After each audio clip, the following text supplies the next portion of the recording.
முன்னை வினையகல மூங்கில் குடியமுதன் பொன்னங்கழக்கமலப் போதிரண்டும் என்னுடைய சென்னிக்கனியாக தேற்றினேன் தென்புலத்தார்க்கு என்ன கடவுடையேன் யான் பயந்தரும் பேரின்பமெல்லாம் பழுதென்று நன்றினர்பால் செயந்தருங்கேத்தி ராமானுஜமுனி தாரிடமேல் உயர்ந்த குணத்தை திருவரங்கத் தமதோங்கும் அன்பாளியம்பும் கலித்துறை அந்தாதி ஓதைச நெஞ்சமே என் குறை நமக்கு எம்பெருமானார் திருநாமத்தால் முனிதந்த நூற்றெட்டு சாவித்திரை என்னும் நின்பொருளை கலிதந்த செஞ்சுள் கலித்துறை அந்தாதி பாடித்தந்தான் புனிதன் திருவரங்கத் தமுதாகிய புண்ணியனே சொல்லின் தொடர்கொண்டு உணதளிப்போதுக்கு தொண்டு செய்யும் நல் நண்பரேத்தும் நாமமெல்லாம் எந்த நாவினுள்ளே அள்ளும் பகலும் அமரும்படி நல்கு அரிசமயம் வெல்லும் பரம ரஹமானுஜா இது என் விண்ணப்பமே. ஆரப்பொழில் தென்குருகை பிரான் அமுதத் திருவாய் ஈரத்தமிழில் இசையுணர்ந்தோர்கட்கு இனியவர்தம் சீரை பயின்றியும் சீலங்கொள் நாதமுனியை நெஞ்சால் வாரிப் பருகும் ராமானுஜன் என் மாநிதியே. இந்த பாசுரமானது ராமானுஜன் நூற்றந்தாதிலே 20வது பாசுரம். ஆச்சரியமான பாசுரம். நாதமுனுடைய சீரை பயின்று கொள்ள அப்படிப்பட்ட நெஞ்சால் வாரி பருகுகிறார் சுவாமி ராமானுஜர். அப்படிப்பட்ட ராமானுஜருக்கு மாநிதி. மாநிதினா அக்ஷயமான நிதின்னு தெரிவிக்கிறார். இதிலே நாம் கடந்த காலக்ஷேபத்திலே சுவாமி மணவாளுடைய பதபதார்த்தம் அனுபவிக்க பெற்றோம். அவருடைய அவதாரிகை என்ன, பதபதார்த்தங்கள் 2 பேர் அனுபவிக்க பெற்றோம். பெல்லோகுஞ்சியுடைய வியாக்கியானத்தை அவனுக்கு பிராப்தமாக உள்ளவும், இருப்பினும் அதுல தெரிவித்தது என்னவென்றால் நெஞ்சால் வாரி பருகும் தெரிவிக்கிறார். சீலங்கொள் நாதமுனியை நெஞ்சால் வாரி பருகும் ஆரப்பொழில் தென்குருகை பிரான் சந்தன சோலைகள் சூழ்ந்து அறக்கக்கூடிய அந்த சோலைக்கு திருக்குறுகை பிரான் அவர் யாரு? அமுத திருவாயை கொடுத்தார். திருவாய்மொழியை கொடுத்தவர் அவர். அப்படிப்பட்ட கொடுத்தது அது எப்படி இருக்குன்னா ஈரத்தமிழின் இசை. அந்த ஈரத்தமிழ் அவருடைய காதல் பக்தி என்கிற அந்த ஈரத்தாலை தோய்த்து தோய்த்து தோய்த்து கொடுக்கப்பட்டதுதான் அந்த திருவாய்மொழி. அந்த ஈரத்தமிழின் இசை உணர்ந்தோர்கள் யாருன்னா 2. ஒன்று மதுரகவி ஆழ்வார். அவர் காலத்திலே சமகாலத்திலே இருந்த ஆழ்வார் மதுரகவி ஆழ்வார். நேரம் பிரத்யட்சமா சேவிச்சு அவருக்கு கைங்கரியம் பண்ணவர். மற்றொருத்தர் சுவாமி திருமங்கை ஆழ்வார். அவர் தன்னையே தெரிவித்துக் கொள்கிறார். இருந்தமிழ் நூல் புலவன் தெரிவிக்கிறார். திருவாய்மொழிக்கு இருந்தமிழ் நூல் என்று நம்மாழ்வார் பெயர் சூட்டி உள்ளார். அதனாலேயே தன்னை இருந்தமிழ் நூல் புலவன் என்று சொல்லிக் கொள்கிறார் திருமங்கை ஆழ்வார். இந்த இருவருமே ஈரத்தமிழ் இசையுணர்ந்தோர். அப்படி அந்த இசையுணர்ந்தோர்கட்கு இனியவர். அவ இருவருக்கும் இனியவராக யார் இருக்கிறாங்கன்னா பராங்குச நம்பி. மதுரகவியாழ்வாருடைய வம்சபாரம்பத்தில் வந்தவர். அப்படிப்பட்ட பராங்குச நம்பி இனியவர்தம் சீரை பயின்றியும் இனியவர் பராங்குச நம்பி. அப்படிப்பட்ட சீர் அந்த பராங்குச நம்பியின் சீர் அவர் சீரை பயின்று உய்யும் நாதமணிகள் உய்வதற்கு ஒரே வழி எதுவென்றால் பராங்குச நம்பியுடைய சீரை உய்யணும்னா என்ன சுவாமினா எப்பொழுதும் சதா சர்வகாலம் அவருடைய நினைவே என்ன உபகாரம் பண்ணார், எப்படிப்பட்ட உபகாரம் பண்ணார் இதையே நினைத்துக் கொண்டிருக்கிறாரே. அதான் சீரை பயின்றியும் சீலங்கொள் நாதமுனி. அப்படிப்பட்ட நாதமுனி. அந்த நாதமுனி இதுவரைக்கும் கடந்த காலத்துல பார்த்தோம். அதுக்கு மேல நெஞ்சால் வாரி பருகும் சீலங்கொள் நாதமுனியை நெஞ்சால் வாரி பருகும் சொன்னார் இல்லையா? அப்ப நெஞ்சால் வாரி பருகும்னா ஏன் சுவாமி கையால வாரி பருக மாட்டாரா? கையால எடுக்கலாம் போகணும். ஏதோ ஒரு தீர்த்தம் இருக்கு, அப்படியே எடுத்து நல்லா சாப்பிடலாம் போகணும். என்னென்ன உண்டு அத்தையும் சாப்பிடலாம்னா அவர் நெஞ்சால் வாரி பருகும்னா எதுக்காக சொன்னார்னா இந்த இடத்துல இன்னொன்னு கடந்த காலத்துல நீ தெரிவித்தேன். என்னன்னா சீலங்கொள் நாதமுனியை நெஞ்சால் வாரி பருகும்னு ராமானுஜ பத்தி சொல்லியிருக்கார். ஆனால் அதே நாதமுனி பராங்குசலனை எப்படி எடுக்கிறார்னா இனியவர்த சீரை பயின்றியும் சீலங்கொள் நாதமுனி. அதுக்கு நெஞ்சால் வாரி பருகும் இல்லை, நெஞ்சால் வாரி பருகம் இல்லாமல் சீரை பயின்று உய்யும். அப்ப பராங்குச நம்பியுடைய சீரன்ன அந்த சீரை பிரத்யட்சமா சேவிச்சு அதை நல்லா பயின்றா அவருக்கு பிரத்யட்சமா ஒரு கைங்கரியம் பண்ற எல்லாமே உண்டு. அதே போல இங்க இருக்கா சுவாமின்னா இங்க அப்படி சொல்லல. பராங்குசநாதரின் பராங்குச நம்பியின் சீரை பயின்றும் அதை இனியவர் தான் பராங்குச நம்பி. அந்த பராங்குச நம்பியின் சீரை பயின்றும் சீரங்கள் நாதமணியை நெஞ்சால் வாடி பருகும் இருக்க தவிர, அப்ப இந்த இடத்துல என்ன வச்சிருக்கோம், எங்க அவங்க சீரை பயின்றும் சொல்லியிருக்காரோ அதே போல நாதமுனியை சீரை பயின்றும் அப்படின்னு வந்திருக்கலாமோன்னு வரல. அங்க பராங்குச நம்பிக்கு நாதமுனிகள் அவருடைய பராங்குச நம்பி சீரை பயின்று ஒய்ந்தார். அதை போல சுவாமி ராமானுஜர் நாதமுனியுடைய சீரை பகிர்ந்து உயிர்த்தார்னா இல்லை. என்ன சுவாமி நெஞ்சால் வாரி பருகும்னார். அது என்னவா சுவாமி கையால் வருவ முடியாதா, அதெல்லாம் பண்ண முடியாதுன்னா நேர பிரத்யட்சமா சேவிச்சவர் பராங்குச நம்பியர் நாதமணிகள். அதே போல இந்த சுவாமி நாதமணியை பிரத்யட்சமா சுவாமி ராமானுஜர் சேவிச்சாருன்னா கிடையாது. நாதமுனிகளுக்கும் ராமானுஜரும் கிட்டத்தட்ட 200 வருஷங்கள் வித்தியாசம் உண்டு. 200 வருஷங்கள் வித்தியாசம் உண்டு. அப்படி இருக்க செய்து அப்ப நேரடியா சேவிக்கிறவனும் சேவிக்காதபடியாலே அப்ப என்ன பண்ணா நெஞ்சால் தான் வாரி பருக முடியும். அப்ப காய்கமா பண்ண முடியுமானா பண்ண முடியாது. காய்கமா பண்ணணும் அப்படின்னா செயல்பாட்டாலே பண்ணணும்னாலே அதற்கு என்ன தேவை, பிரத்யக்ஷம் தேவை. அங்க பிரத்யக்ஷம் இல்லை. பராங்குச நம்பிக்கை செயல்பாட்டாலே பண்ணினது என்ன காரணம், பராங்குச நம்பி பிரத்யக்ஷமா நேரே இருக்கிறார், அதனால் தெரியாது. ஆனா அதை போல இந்த இடத்துல யார சொல்லியிருக்கிறார், சீரை பயின்றும் சீலங்கள் நாதமணியை நெஞ்சால் வாரி பருகும். அந்த நாதமணி என்று சொல்ல அந்த நாதமணியை நெஞ்சால் தான் வாரி பறினார் தவிர அப்படின்னா மானசீகமாக பண்ணினார்னு அர்த்தமே தவிர காய்கமும் பண்ணல. ஏன் காய்கம் பண்ண பிரத்யக்ஷம் இல்லை அப்படின்னு தெரிகிறது. நெஞ்சார்வனம் அப்படின்னு தெரிவிக்கிறாள். இதுக்கு ஒரு திட்டாந்தரம் நிறைய சொல்லுவா. சரி சுவாமி இப்படித்தானே சொல்றாருன்னா ஏன் அந்த மாதிரி பண்ணுவாருன்னா, ஒருத்தருக்கு தீர்த்ததாகம் இருக்கு. தீர்த்ததாகம் இருந்தா எத்தனை நாள் கிட்டத்தட்ட அவரு தீர்த்தம் இல்லை இல்லைன்னு 2-3 மாசம் தீர்த்தமே சாப்பிடல அந்த மாதிரி இருக்கச்சு என்ன சுவாமி ஆகும், அபாரமான தீர்த்த தாகம். அந்த தீர்த்த தாகத்துல அவரை கொண்டு போய் குளத்தங்கள்ல நிக்க வச்சு ஒரு சொம்ப கொடுக்குறேன் எடுத்து சாப்பிடுன்னா சாப்பிட மாட்டார். அவர் என்ன பண்ணுவாங்கன்னா நேரம் அதுல குடிச்சுவார். உதிச்சு அதையும் எடுத்து வாயில போட்டுக்கிறாருன்னு இந்த திருலோகாச்சாரியை தெரிவிக்கிறார். பசியன் சோற்றை கண்டார் போலே ஆச்சாரியனை பார்த்தால் சிஷ்யன் மேல வேணும்னு சொல்றார். அப்படி மேல வேணுமா, ஏன்னா பசியன் சொல்றேன் அவரு 3 மாசம் சாப்பிடவே இல்லை. சாப்பிடாம இருக்கச்சு இப்ப பிரசாதம் கொடுத்து கொடுத்தா வச்சுக்கேன், உடனே 2 கையால் அப்படி வாரி வாரி போட்டுக்கணும். அதே போல இந்த பசியல், அந்த பசியலை போல ஒவ்வொரு சிஷ்யனும் இருக்கணும்னா என்ன இருக்கணும்னா ஆச்சாரனை கண்டா மேல் விழுந்து வேணுமா அப்படி தெரிவிக்கிறா இல்லையா. அப்படி மேல் விழுந்து அத்தனையும் வருமா போல அதே போல ஆச்சார விஷயத்துக்கு சிஷ்யன் இருக்கணும்னு தெரிவிக்கிறா இல்லையா. இப்ப இந்த சிஷ்யன் 3 மாசம் பட்னி, பல ஆண்டு காலம் அனாதி காலமா பட்னி. என்ன சுவாமி இந்த சிஷ்யன் அந்த சிஷ்யன் 3 மாசம் பட்னி, அதனால பசியன் சோற்றை கண்டால் உடனே எடுத்து வாய்ந்த கொடுக்கிறார். இது அனாதி காலமா பட்னி. என்ன சுவாமி கேட்டனா பகவத் விஷயமே தெரியலையே. பகவத் விஷயம் தெரிஞ்சுதானா, பகவத் விஷயமே தெரியலையனோ. அதனால நேற்றுக்கு இன்னைக்கு 3 மாசம் பட்னி அல்ல, அனாதி காலமா பட்னி. என்ன சுவாமி பட்னினா மாறி மாறி பரவிரப்பம் பிறந்து அடியை அடைந்து உள்ளம் தேறி ஈரிலின்ப திருவெல்லம் நான் மூழ்கின தோல் மாறி ஜன்ம பரம்பரைகள் தூரம் பூர்ணமா பண்றானா. அதை போல என்ன ஆயிடுச்சுன்னா இப்ப இல்ல அவர் எப்படி வருவாரோ, எப்படி வருவார், இன்னைக்கு பகவத்கீஷன் கிடைச்சு விட்டோம்னா என்னமா விடுவார். ஆச்சாரன் கிடைச்சா பசியின் சோற்றை கண்டா போல அதே போல சுவாமி நாதமுனிய நெஞ்சால் வாரிப்படும். தன்னுடைய நெஞ்சால் சுவாமி ராமானுஜர் தன்னுடைய நெஞ்சால் நாதமுனிகளையே வாரிப்பருகும். இவர் சீரை இல்லை, நாதமுனிகளையே வாரிப்பருகும். அப்படிப்பட்ட ராமானுஜர் எனக்கு மாநிதி ஆக நெஞ்சால் வாரிப்பருகும்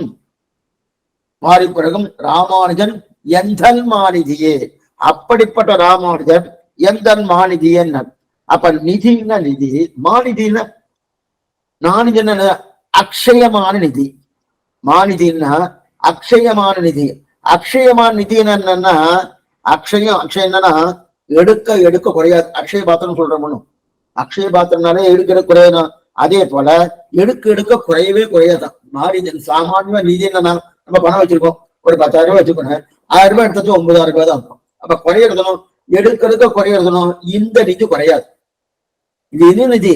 அது சாமானிய நிதி, இது மாநிதி, அக்ஷயமான நிதின்னு தெரிவிக்கிறது. அப்படின்னா இதுவரையில் 19 பாசனம் பாடிட்டேன், திருவரங்கதான் தெரிவிக்கிறார். 19 பாசனம் பாடிட்டேன். இப்ப 20வது பாசனத்திலையும் ராமானுஜா ராமானுஜா ராமானு சொல்லிட்டு இருக்கணும். நீங்க என்ன சுவாமி 19 பாட்டா ராமானு சொல்லிட்டார், ஒரு பாட்டுல விட்டா என்ன, 2ஆம் பாட்டுல விட்டா என்ன, இனிமே இந்த சப்தத்தை நீங்க வச்சுங்கன்னு சொல்லிட்டு விட்டுலாமன்னா திரும்ப திரும்ப சொல்றேன்னு தோணுவோம். ஏன் சொல்றேன்னா, எப்போதுன்னா அல்லாரே குறைஞ்சிட்டே இருந்துச்சுக்கேன். நம்ம ஒரு வஸ்து எடுக்கிறோம், அது குறைஞ்சு விட்டுனா சுவாமி எடுக்க வேண்டாம் அப்படியே வச்சுக்கலாம்னு சொல்லணும். குறையவே இல்லையே, எடுக்கிறேன் குறையவே இல்லையனோ. அப்ப குறைஞ்சாத்தான் அது வரும். அதனாலதான் அமுதா எத்தனை பாசனம் பாடினாலும், ஒரு பாசனம் இல்ல, 2 பாசனம் இல்ல, 108 பாசனம் இல்ல, 1000 பாசனம், 1008 பாசனங்கள், 10,008 பாசனங்கள் பாடினாலும் அது குறையமானா குறையவே கிடையாது. ராமானுஜா ராமானுஜா ராமானுஜா சொல்லிட்டே இருக்காங்க தவிர அந்த நிதி குறையுமான குறைய போவது கிடையாது. அந்த மாதிரிதான் எவ்வளவு வாரி பறினாலும் இன்னும் கொள்ள வேண்டிய பாகம் நிறைய இருக்கு. நெஞ்சால் வாரி பருகும் ராமானுஜன் எந்தன்மாநிதியே. அப்படிப்பட்ட நிதி என்னன்னா, அந்த நிதி ஆபத்துக்காக உதவுறதுனும் அப்படிப்பட்ட நிதி. அந்த நிதி எப்படி புரியுது? கொண்டாட்டும்படியாக நிதி இருக்கக்கூடிய என்ன, வாரி பருகும் மாநிதி, நெஞ்சால் வாரி பருகும் மாநிதி. இதுக்கு 2 அர்த்தம் இருக்கிறார். சாமானியா மாநிதினாலே அக்ஷய மாநிதின்னு ஒரு அபிப்பிராயம். அக்ஷய மாநிதின்னு என்ன அர்த்தம்? எடுக்க குறையாதுன்னு தெரியுது உரைப்புறம். 2வது என்னன்னா, வாரி வாரி நன்னா பண்ணி கொண்டுனா சீக்கிரம் தீர்ந்து போயிட்டு போனோம். வாரி வைக்கிட்டே இருக்கும், எடுத்து போட்டு இருக்கோம் தீர்ந்து போயிடுமா. ஆனா இது அப்படி இல்லை, அந்த மாதிரி இல்லை. இது 100 வருஷமானாலும் 200 வருஷமானாலும் இந்த நிதி ஆச்சரியமான நிதி. எத்தனை நாள் எடுத்தாலும் இந்த நிதி மதிப்பு உயரப்போகிறத தவிர மதிப்பு குறையவே குறையாது. இந்த நிதி குறையவும் குறையாது, இதன் மதிப்பும் குறையாது. அப்படிப்பட்ட ஆச்சரியமானது எந்தன்மாநிதி. அதனால்தான் ராமானுஜன் எந்தன்மாநிதி. எந்தன்மாநிதினா அல்ல குறையாத மாநிதி. அது மட்டுமல்ல, நாம சொல்ல இன்பத்தை கொடுக்கக்கூடிய மாநிதி. ஏன்னா சில நிதிகள்லாம் இருந்தாலும் பயமா இருக்கும், எப்ப எது ஆரம்பி எடுத்துருவாங்க பயந்துட்டு பள்ளியோ. இந்த நிதியை வச்சுன்னு பயப்பட வேண்டாம். பயத்தை சொல்லணும், பயக்குது பயனாசனகான்னு பயப்பட வேண்டிய அவசியமே இல்லா இருக்கக்கூடிய நிதி ஆச்சரியமான நிதி. ஆக ஆரப்பொழில் தென்குருகை பிரான் அமுத திருவாய் ஈரத்தமிழில் இசையுணர்ந்தோர்கட்கு இனியவர்தம் சீரை பயின்பெய்யும் சீலங்கள் நாதமுடியை நெஞ்சால் வாரி பருகும் ராமானுஜன் எந்தன்மாநிதியை தெரிவித்தார்.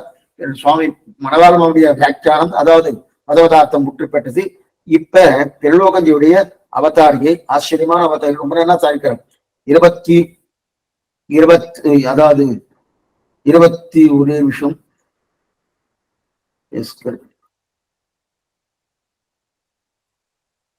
21ஆம் பாட்டு. தரிசனீயமான திருநகரிக்கு நிர்வாககரான நம்மாழ்வாருடைய அமிர்தமய திவ்ய சுத்தி ரூபமாக இருந்துள்ள திருவாய்மொழியை சார்த்தமாக அபியசிக்க வல்லவர் திறத்திலே அதிப்பிரமணமாயிருக்கவருடைய கல்யாண குணங்களே சுத்தராய் உஜ்ஜீவிக்கும் ஸ்வபாவத்தை உடையரான ஸ்ரீமன் நாதமுனிகளை தம்முடைய மனசாலே அனுபவிக்கும் எவ்விடமானார் அடியேனுக்கு மகாநிதியாய் இருப்பார் என்கிறார். இந்த சப்தங்கள்லாம் பாருங்க, இந்த சப்தத்தின் இந்த வியாக்கியானத்துடைய அவதாரிகை இது திருலோகஞ்சு. இந்த அவதாரிகை வாசிக்கிறத காட்டணும், பாசுரத்தை சொன்னாலே ஓரளவுக்கு புரியும் போட்டிருக்கு. எல்லாமே சம்ஸ்கிருதமயமா எடுத்திருக்காரு. தரிசனீயமான திருநகருக்கு நிர்வாகரான நம்மாளுடைய அமிர்தமய திவ்ய சுக்தி ரூபமாய் இருந்துள்ள ஆரப்பொழில் தென்குருகை பிரான் இருந்துள்ள திருவாய்மொழியை சாப்தமாக அப்சரிக்க வல்ல திறத்திலே அமுத திருவாய் ஈரத்தமிழன் திறத்திலே அதிப்பிரமணனாய் இருக்கவருடைய கல்யாண குணங்களிலே அமுத திருவாய் ஈரத்தமிழ் இசை நந்தோர்கட்கு குணங்களிலே சக்தராய் உஜ்ஜீவிக்கும் ஸ்வபாவத்தை உடையரான ஆதமணிகளே அமுத திருவாய் ஈரத்தமிழின் இசை நந்தோர்கட்கு இனியவர்தம் சீரை பயின்றும் சீலங்கள் நாதமணி. அப்படிப்பட்ட ஸ்ரீமன் நாதமணிகளே தம்முடைய மனசாலே அனுபவிக்கும் எம்பிரமானார் அடியனுக்கு மாநிதி என்கிறார். சீலங்கள் நாதமணியை நெஞ்சால் வாரி பருகும் எந்தன்மா ராமானுஜன் எந்தன் மாநிதியே. அப்படியே டிரான்ஸ்லேட் ஆனா சம்ஸ்கிருதத்துல பண்ணியிருக்காரு. ஏன் சுவாமி தமிழ் பாட்டு தமிழ்ல இருக்கு, எதுக்காக இந்த பண்ணணும்னா ஆச்சரியமா தெரியும். அந்த காலத்துல சம்ஸ்கிருதம் கோலோச்சின காலம். கொஞ்சம் இந்த விஷயம் சொல்றேன். ஏன்னா அநேகமா நிறைய பேருக்கு சில சில புகார் உண்டு. என்ன புகார்னா, ஆழ்வார்கள் தமிழ்ல பாடிட்டு போயிட்டா சுவாமி, இவ வியாக்கியானம் பார்த்தாலே புரியல சுவாமி. ஆழ்வார்கள் பாட்டு தெரிஞ்சுக்கலான்னு வியாக்கியானத்துக்கு போனா ஆழ்வார் பாட்டே தேவலை போட்டிருக்கு. ஏன்னா அந்த அளவுக்கு தமிழ் இப்ப போயிடுக்குது. தமிழ் இப்ப இவ்வளவு தூரம் குறைஞ்சு போயிடுச்சு. அதனால இப்ப தமிழ் புரியலையன்றதுக்காக வியாக்கியானத்துக்கு போனா, வியாக்கியானம் என்ன, பதவுரை என்ன, அரும்பதம் என்ன, அதுக்கு மேற்கொண்டு இருக்கக்கூடிய சொற்ப அந்த சொல்லுக்கு என்ன அர்த்தங்கள் தானே சொல்லுவார்களோ. பார்த்தா அதுவே தேவலை போட்டிருக்கு, பாசமே ஒண்ணுக்கு புரியறது, இந்த வியாக்கியானம் ஒண்ணுமே புரியலன்னு இது பெரிய புகார் உண்டு. ஆனா அப்படிதான் எழுதியிருக்கா அப்படின்னு ஒத்துன்ற. ஏன்னா இந்த வியாக்கியானம் எல்லாமே மணிப்பிரபாலன்னு பேரு.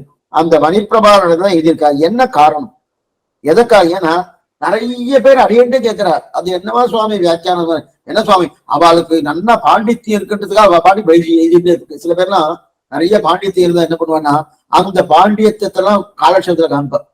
எங்க சுவாமி சொல்லுவாரு, உன்னுடைய பாண்டித்தியத்தை காமிக்கிறதுக்கு இங்க இடம் கிடையாது. நீ பாண்டித்தியம் இருக்கிறவனா என்ன நினைக்கணும்னா, நீ எப்படி சொன்னா அவளுக்கு புரியுமோ அந்த அளவுக்கு இறங்கி சொல்லணும்னு, அந்த அளவுக்கு இறங்கணும். இறங்கி அவளுக்கு புரியும்படியான சொல்லக்கூடியதுதான் பாண்டித்தியமே தவிர, எனக்கு இவ்வளவு தெரியும், ஒவ்வொன்னு தெரியும், இத்திரி தெரியும், அப்படின்னு தெரியும்னு சொல்லிட்டு சொல்ல இருந்தா பிரயோஜனம். அந்த மாதிரி இருக்க சொல்லி வியாக்கியானம் என்ன, அப்படி அர்த்தம் இல்லை. அந்த அர்த்தம் ஏன்னா சம்ஸ்கிருதம் கோலோச்சின காலம். அந்த கோலோச்சின காலத்துல அவளுக்கு என்னன்னா, சம்ஸ்கிருத பாஷத்தை எழுதியிருந்தா எல்லாம் நல்லது. இது என்னது, தாழ்ந்த தமிழ் பாஷை. அது வேறு சொல்றேன், தமிழ் பாஷை தாழ்ந்தது கிடையாது, உயர்த்தி. சம்ஸ்கிருதத்தை காட்டும் உயர்த்தியான பாஷை எதுனா சம்ஸ்கிருத தமிழ் தான். ஆனா அப்படி அவ நினைக்கிறது, சம்ஸ்கிருத வல்லுநர்கள் நினைக்கிறது இது தாழ்ந்த தமிழ் பாஷை. அது மட்டுமல்ல, பண்ணினது யாருன்னா 4ஆம் வர்ணத்தவர். அவர் தமிழ்ல பண்ணியிருக்கார், ஒரு 4ஆம் வர்ணத்தை பண்ணியிருக்கார். அப்படி இருக்கச்சே இது தமிழ்ல இருக்கு, இவ்வளவு இருக்கு அப்படின்றதுக்காக என்ன பண்ணா, இதை ஒரு பொருட்டாவே மதிக்காம, ஓ இதுவா தள்ளு தள்ளு அப்படின்றா இல்லையா. இல்ல இதுல எத்தனை அர்த்தங்கள் இருக்குன்னு அவளுக்கு சொல்லணும். அவளுக்கு சொல்லணும்னா அப்ப அவா பாஷையில சொல்லணுமா, நம்முடைய பாஷையில சொல்லணுமா? அவா பாஷையில சொன்னதான் அவளுக்கு புரியும். நல்லா புரிஞ்சுக்கிட்டீங்க. அடிக்கடி எனக்கு சொல்லியிருக்கேன். இப்ப இன்னைக்கு தமிழ் காலட்சேபம் தமிழ் சொல்லியிருக்கேன். இதை இன்னைக்கு சாயங்காலம் தெலுங்கு காலட்சேபம். அப்ப அங்க தெலுங்கு தமிழ்ல சொன்னா ஒரு தெலுங்கு அவ கேட்கிற வாழ்க்கை புரிய போறது இல்லை. அதே உங்களுக்கு நான் தெலுங்குல சொன்னேன்னா உங்களுக்கு புரிய போறது இல்லை. அப்ப உங்களுக்கு எந்த பாஷை புரியுமோ அந்த பாஷையில சொன்னா தான் உங்களுக்கு புரியும். அப்பதான் ஓ இத்தனை அர்த்தங்கள் ஆழ்வார் தெரிவித்திருக்காரா, இத்தனை அர்த்தங்கள் வில்லோகஞ்சியை பண்ணியிருக்காரா, அப்படிதான் தெரியுமோ. இப்ப அவாருக்கெல்லாம் சமஸ்கிருதம் ஒண்ணுதான் தெரியும், தமிழ் தெரியாதா சுவாமின்னா? நாம என்னமோ நினைக்கிறோம். தமிழ்ன்றது இன்னைக்கு கோலோச்சி இருக்கே தவிர, அந்த காலத்துல பௌத்த மதத்துடைய சம்பந்தம் நிறைய இருந்தது. பௌத்த மதம் பூர்த்தியா சம்ஸ்கிருத பாஷை அதோடைய காலத்துல வந்தபடியாலே அதுக்கு மேல வேதங்களும் சம்ஸ்கிருத பாஷையில இருக்கு. அதனால என்ன ஆயிடுச்சுன்னா, எல்லாமே சம்ஸ்கிருதத்தை தான் பிரதானமா தெரிஞ்சுட்டா. ஒண்ணு வேண்டாம், நீங்க பழைய இந்த திரைப்படங்கள்லாம் இருக்கணும். பழைய திரைப்படத்தெல்லாம் பாருங்க, நீங்க சொல்றது கிட்டத்தட்ட ஒரு 80-90 வருஷத்துக்கு முன்னாடி திரைப்படங்களை பாத்தீங்கன்னா நிறைய படங்கள்ல அந்த வசனங்கள் எல்லாமே சம்ஸ்கிருத பாஷை கலந்துருக்கும். நிறைய படங்கள்ல சம்ஸ்கிருத பாஷையே சில பாடல்களோட கலந்துருக்கும். ஏன்னா என்ன சுவாமி அந்த மாதிரி கலந்துருக்கன்னா, அன்னைக்கு அந்த மாதிரி. அதனால நம்பிலேயே வியாக்கியானம் எழுதச்சையே திருவாய்மொழிக்கு மேல பார்க்க போறோம். பௌத்த விஷயத்துல முதல் சியப்பதிப்படி, 2ஆம் சியப்பதிப்படி, 3ஆம் சியப்பதினா சியப்பதியாய் அவாப்த சமஸ்த காயினா அபிலேய பிரத்யேகனா சமஸ்த கல்யாண குணாத்மகனான ஒண்ணு கூட தமிழ் கிடையாது. ஒண்ணு கூட தமிழ் எல்லாம் கிடு எல்லாம் சம்ஸ்கிருதத்தில் எழுதுறாங்க. ஏன்னா அந்த சம்ஸ்கிருத வேதமும் இந்த திராவிட வேதத்துக்கு சமம்னு சொல்ல போனோம்.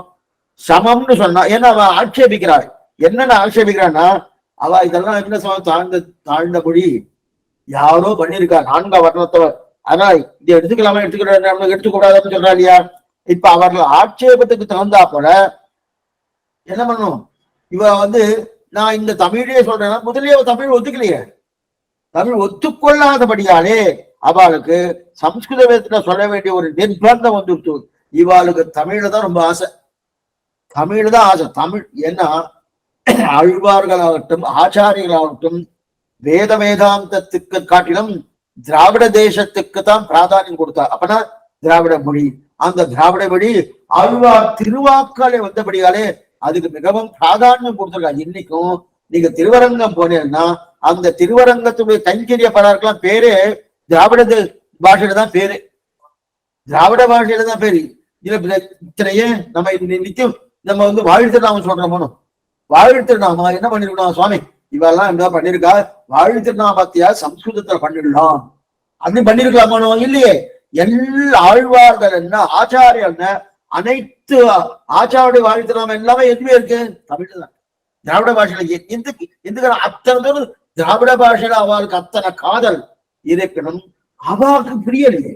புரியாதபடியாலே அவளுக்கு தமிழ் பாஷா சொன்னா புரியல. அதனாலதான் வியாக்கியானங்கள்லாம் மணிப்பிரபால் எழுதப்பட்டது. இது என்ன, இவாளுக்கு அவளை எதிர்க்க வேண்டிய நிர்பந்தம் வந்துட்டு. ஏன்னா பாருங்க, இது எதிர்க்கிறது யார் தெரியுமா, அது என்னமா ஆழ்வார் பாட்டை கொண்டு வைக்கிற தமிழ் பாட்டாச்சு வேற யாரும் வெளி மனுஷாலே கிடையாது. நம்ம அடி இத்தனை சொல்லிட்டு இருந்தோம், அப்பனா பரவாயில்ல சுவாமி, நாம தான் இந்த மாதிரி இருந்துட்டு இருக்கோம், வெளியில இருக்க வேற்று மதத்தவர்கள் இந்த மாதிரி எதிர்த்திருக்காங்க. இல்ல, இவாளுக்குள்ளேயே நமக்குள்ளேயே எதிர்த்து இருந்திருக்கா. சுவாமி திருலோகாச்சாரிய காலமாகட்டும், அதே போல அழகிய மணவாள பெண்மை ரெண்டுமே ஒரு ஏக்க காலம் தான். அந்த காலத்துல எதிர்த்தபடியால் தான் ஸ்ரீவத்சனமும் ஒரு அங்கீகாரம் கிடைச்சது, ஆச்சாரியையும் பிறந்தது. இது சொல்ல வந்தேன்னா அத்தனை தூரம் எதிர்க்கிறார். நான் வெறி மனுஷா இல்ல, நம்ம எதிர்க்கலாம். ஏதோ சைவர்கள் விதிப்பா, இந்த தமிழ் தெரிஞ்ச அவெல்லாம் எதிர்க்கிறாங்க, அவெல்லாம் ஒண்ணுமே எதிர்க்கல. எதிர்த்தவா யாருன்னா நம்மளுக்குள்ளேயே அந்த என்னன்னா சாஸ்திரத்தை கெட்டியா பிடிச்சுட்டான். சாஸ்திரத்தை கெட்டியா பிடிச்சிட்டு அந்த சாஸ்திரம் என்ன சொல்லுதுன்னா, இல்ல சுவாமி, சாஸ்திரம் சொர்க்கத்துதான் சொல்லியிருக்கு, அந்த சொர்க்கத்துக்கு போகணும், அங்க ஓகோன்னு அனுபவிக்கணும். அவங்க இங்கேயே பண்ணிட்டு இருக்கா தவிர வேற எதையும் அவங்களுக்கு கிடையாது, வேற எதுவுமே கிடையாது. ஆனா ஆழ்வார் பாசுரமும் நலவந்தமில்லதோ நாடு புகுதீர் அப்படின்னு தெரிவிக்கிறா இல்லையா. அதனால்தான் இந்த நிர்பந்தம் இருக்கிறபடியால் தான் அந்த அபிப்பிராயத்தை தான் எல்லாம் பாருங்க. அதனாலதான் நம்ம சம்பிரதாயமும் உபய வேதாந்த சம்பிரதாயம்னு தெரியுது, வேற யாருக்குமே கிடையாது. எந்த சம்பிரதாயத்திலும் ஒண்ணு அவருக்கு சம்ஸ்கிருதமா இருக்கும் அல்லது திராவிட பாஷையா இருக்கும். இல்லைன்னா இரண்டும் கலந்து இருக்கக்கூடிய சம்பிரதாயம் என்ன, அதெல்லாம் உபய வேதம். ஊவேன்னு போட்டுக்கிறாளோ, குழந்தை பிறந்தவனே போட்டுருவான். என்னவா சுவாமி ஊவே படிச்சிருக்கா படிக்கிற அதெல்லாம் வேண்டாம், அந்த வம்சத்துல பிறந்தா சொன்னோம், வம்சத்துல பிறந்தா ஊவே போடணுன்ற அவசியம் கிடையாது, அது தெரிஞ்சாதான் போடணும். வம்சத்துல பிறந்தபடியால ஊவேன்னு போட்டுக்கிறதுலாம் அது ஆகாத. எதுக்கு சொல்ல வந்தேன்னா, அந்த மாதிரி இங்க ஊவே போட்டுக்கிறா இல்லையா, எதுக்காகன்னா உபய வேதாந்திர. அப்ப ரெண்டு வேதம், ரெண்டு கண்கள், ஒரு கண்ணு இந்த கண்ணு, ரெண்டு கண்ணால பார்க்கக்கூடிய வஸ்து ஒன்னாதான் இருக்கணும். ரெண்டு வஸ்தா இருக்க கூடியதையா, அதைத்தான் நம்பில தெரிவிப்பேன்னா எதிராளி பல பல மதங்கள்லாம் இருக்கு இல்லையா, அவெல்லாம் வாதத்துக்கு வருவாளாம். வாதத்துக்கு வந்தா விடாம சாஸ்திரத்தை சொல்லுவோம். ஏன்னா சாஸ்திரம் தெரியணுமே, சாஸ்திரத்தை நல்லா. ஆனா இவ்வளவு சாஸ்திரத்தை பேசுறாள சுவாமி, அப்படின்னா நான் இவளுக்கு பொழுதுபோக்கு இருந்தா அருளிச்சேர் தான். என்ன பண்ணிக்கணும், பொழுதுபோக்கு எதிர்னா அருளிச்சேர்தான் பொழுதுபோக்குமே தவிர சாஸ்திரத்தை பிரதானம் வச்சுக்க மாட்டா. அப்ப சாஸ்திரம் எதுக்கு சுவாமி, மற்ற மதங்களை நிரசனம் பண்றதுக்காக என்ன, அவருக்கு சாஸ்திரம் வைத்துக் கொண்டுதான் அப்பதான் ஒத்துப்பா. ஆழ்வார் பாட்டுனா ஒத்துக்கு போறலாம். ஸ்ரீபாஷ்யம் பூர்த்தி அதுதான். ஸ்ரீபாஷ்யத்துல பகவான் சுவாமி ராமானுஜருடைய ஸ்ரீபாஷ்யம் இருக்கணும், பிரம்மசூத்திரத்துக்கு பாஷ்யம். அதுல பார்த்தோம்னா ஆழ்வார் பாசனமே கிடையாது, ஆழ்வார் பாசனமே எடுக்கவே மாட்டாரு. மேற்கோளா எடுத்து ஆழ்வார் இப்படி சொல்லியிருக்க அப்படி சொல்லிட்டு அப்ப ஒத்துக்கிறது இல்லையா. அப்ப என்ன சாஸ்திரம் உபனிஷத்துக்கள் என்னென்ன உபநிஷத்துக்குள்ள அதைதான் எடுக்கிறானே தவிர இந்த பாசனத்தை எடுக்க மாட்டார். எதுக்கு சொல்ல வந்தேன்னா, அந்த அளவுக்கு விடாம சாஸ்திரத்தை படிஞ்சாலும் பொழுதுபோக்கு அருளி செயல தான் தெரியா. ஆக நான்மறையான பாக்ஷியர்களும் குதிஷ்டிகளும் தங்கள் விருப்பம் போல பேச ஆரம்பிச்சா. அவர்கள் நேரே வாக்யுத்தத்துக்கு வரவழைச்சு என்ன பாருங்க. அதனாலதான் பண்ண போனோம், ஜெயிச்சிருக்காரு ராமானுஜன். சங்கர பாஸ்கர யாதவ பாட்ட பிரபாகர தங்கள் மதன்னு 6 மதங்கள். என்ன மதங்கள், குதிர்ச்சி மதங்கள். 11 மதங்கள் பாக்கிய மதங்கள். அந்த 11 என்ன, இது ஒரு 6 என்ன, அத்தனையும் ஆகமொத்தம் 17 மதங்கள். அது அத்தனையும் நிரசனம் பண்ண போனோம். அந்த நிரசனம், அதனால்தான் அவருக்கு நேரமே கிடையாது. சுவாமி ராமானுஜருக்கு தமிழ் பாஷை, அவர் என்ன சுவாமி தமிழ்ல எதுவுமே பண்ணலைன்னா நேரம் இருந்தா தானே. ஆனா அவருக்கு ஆசையெல்லாம் தமிழ் தான். இன்னமுது மூட்டியே இங்கே வா பங்கிலேயே தென்னரங்கம் பாடவல்ல சீர். இந்த ஸ்லோகத்தை கொடுத்தது சுவாமி ராமானுஜர் தான். வாழி பரகாலன் வாழி கலிகன்றி வாழி குறையலோர் வாழ்வேந்தன் வாழியரோ மாயோனை வாழ்வழியால் மந்திரங்கொள் மங்கையர்கோன் தூயோன் சுடர்மார் வேந்திரி இதெல்லாம் சொல்லியிருக்காரோ. அப்படி இருக்க செய்து அவருக்கு என்னன்னா எத்தனை தமிழ் மேல அத்தனை காதல் இருந்தாலும் அவருக்கு நேரம் இல்லாதபடியால ஒவ்வொருத்தரும் ஜெயிக்க வேண்டியிருக்கு. நேரம் இல்லாத சில பேருக்கு நிறைய சந்தேகம். சுவாமி ராமானுஜர் 4000 வியாக்கியானமே பண்ணிடுவார், பண்ணல வாஸ்தவம் தான் பண்ண. ஆனா அங்கங்க நிர்வாகம் உண்டு. எம்பெருமானார் நிர்வாகம் உண்டு. ஆனா நிர்வாகம் உண்டு. ஆனா இது ஏன் சுவாமி பண்ணனா, பிற மதத்துக்கு போய் அவளை ஜெயிச்சுன்னு வரதுக்கு ஒரு நாழி எடுத்து அந்த நாழியைக்கு பார்த்தீங்கன்னா ஒரு அது எக்ஸாம்பிள் சொல்றேன். ராஜாக்கள்லாம் இருக்கணும். அந்த ராஜாக்கள்லாம் தன்னுடைய தேசத்தை நன்னா வளமா வைத்துக் கொண்டு தன் நாடு வளர்ச்சிக்கு நிறைய பண்ணும். ஆனா சில நேரத்தில் அது பண்ண முடியாம ஒரு நிர்பந்தம் வந்துடும். என்னன்னா வெளிநாட்டுல இருந்து நிறைய படையெடுப்புகளை வந்து வச்சுங்க. அப்ப அத தன்னுடைய ராஜ்யத்தை ரட்சித்துக் கொள்வதற்கு தான் பிராதானியம் கொடுக்கணுமே தவிர தன்னுடைய நாடு வளரணுமே அதுக்கு பிராதானியம் கொடுத்தாதான் நாடே போயிடும். அப்ப தன் ராஜ்யத்தை வளர்க்கணும். ஆனா அதே போல சுவாமி ராமானுஜர் தன் ராஜ்யத்துல தன் ராஜ்யத்தை ஸ்ரீவைஷ்ணவ சம்பிரதாயம், அந்த ஸ்ரீவைஷ்ணவ சம்பிரதாயம் நல்லா வளரணும்னா அந்த வளர்றதுக்கு முன்னாடி பிற மதங்கள் பாக்சியர்கள் குதிரட்டிகள் அவெல்லாம் வந்து நிறைய சிரமத்தை கொடுக்குறாள். அந்த சிரமத்தை கொடுக்கும்போது அவளை நிரசனம் பண்ணி கொண்டு, ஆனா இவர் அதுக்காக விட்டுடவே இல்லை. மேற்கொண்டு தன்னுடைய ராஜ்யமாக இருக்கக்கூடிய ஸ்ரீவைஷ்ணவ சம்பிரதாயத்தை நன்னா வளர்த்தார். ஒன்னும் சிரமமே இல்லாம நன்னா வளர்த்தாரணும். அப்படி அது மட்டும் இல்ல, இவருடைய காலம் வேதாந்தேசிகர் காலமாகட்டும், திருலோகாச்சாரிய காலமாகட்டும், சுவாமி ராமானுஜர் காலமாகட்டும் ரொம்ப சிரமமான காலம். ஸ்ரீவைஷ்ணவத்துல ராமானுஜர் காலத்துல சைவர்களால அட்டூழியம், சைவர்களால பெரிய பெரிய ஆபத்து. அத வேதாந்த தேசிகராகட்டும், சுவாமி திருலோகாச்சாரிய காலமாகட்டும், அவருக்கும் இவருக்கும் இடத்துல 60 வருஷங்கள் 60 திருநட்சத்திரங்கள் உண்டு, வாசி உண்டு, வித்தியாசம் உண்டு. இருந்தாலும் 2 பேரும் ஒரே காலத்துல இருந்திருக்கா. ஆனா அப்ப துலுக்கனுடைய அட்டூழியம், அவருடைய பெரிய ஆபத்து உண்டு. 12,000 ஸ்ரீவைஷ்ணவர்களும் ஒரே நிலையிலே அவ வந்து கொண்டு இருக்கான்னா எத்தனை சிரமங்கள் இருந்திருக்கும். அத்தனை சிரமங்களை கல்தலையில் போட்டு பெருமாளுக்கு பிராட்டியை கொண்டு போய் அங்க மரத்துக்கு அடியில ஒரு மண்ணில் உதக்கி வச்சு எத்தனை காரியம் அத்தனை பண்ணியிருக்காரனோ. இதுக்கு சொல்ல வந்தேன்னா அது மட்டும் இல்ல, வேதாந்தேசிக்கு அது ஒரு மிருத சரீரம். அவன் வந்து கொலை வந்தோன்னு எப்படி தப்பிக்கிறதுன்னு தெரியல, கட்டி எடுத்து வச்சுட்டு இருக்கான். கீழே அப்படியே படுத்துட்டு இருக்காரு. மிருத சரீரம், ஒரு இறந்து போன உடல் எப்படி படுத்துக் கொண்டு இருக்குமோ அந்த நிலை படுத்துட்டு சிதப்பிரகாசிகாச்சாரியருடைய 2 பிள்ளைகள், சிதப்பிரகாசிக ஸ்ரீபாஷத்துக்கு வியாக்கியானம், அது அத்தனையுமே என்ன பண்ணாரா இவர் ரட்சித்து கொடுத்தார். பிரமாணத்தையும் ரட்சித்தார், பிரமேயத்தையும் நடிச்சிட்டார். அதே போல சுவாமி திருலோகாச்சாரியும் பிரமாணமாக பிரமேயமாக இருக்கக்கூடிய நம்பெருமாளே கிட்டத்தட்ட அவருக்கு வேலை பண்ணி போனாரோ. அங்கதான் ஜோதிஷ் குடின்னு சொல்ற போன மதுரையில ஆனமலைக்கு பக்கத்துல அங்கதான் இருந்து அங்கதான் திருநாட்டு கலங்கரித்தான் தெரிவிக்கிறவனோ. அப்படிப்பட்ட ஸ்ரீரங்கத்துல இனி நல்லாட்சி அமையணும். வேதாந்திக்குன்னு ஒரு கிரந்தம் பாடுறார், அபீதி ஸ்தவம்னு பேரு. இந்த பயமெல்லாம் தொலையணும், யாரோடைய பயம், அந்த பயமெல்லாம் தொலையணும் அப்படின்னு அவர் ரொம்ப சிரமப்பட்டார் இல்லையா. அந்த மாதிரி. ஆனா மனவாளமானுக்கான அது அந்த சிரமமே கிடையாது. தகப்பனார் சொத்து சேர்த்து வச்சிருக்கார். சொத்து சேர்த்து பிள்ளை என்ன பண்ணுவாங்க, நன்னா ஆண்டு நன்னா அனுபவிக்கிறவன. எப்படி சுவாமி அனுபவிக்கிறான், நன்னா அனுபவிக்கிறார். யாரா கேட்க முடியுமா, என் தகப்பனார் சொத்து நான் அனுபவிக்கிறேன், நீ யாரு கேட்கணும்னு கேட்கலாமோ. அதே போல தகப்பனாரான சுவாமி ராமானுஜர், இன்னொரு தகப்பனாரான பிள்ளைலோகாச்சாரியர், இன்னொரு தகப்பனாரான இருக்கக்கூடிய வேதாந்தேஸ்வர், இவெல்லாம் நன்னா கொடுத்துருக்கா.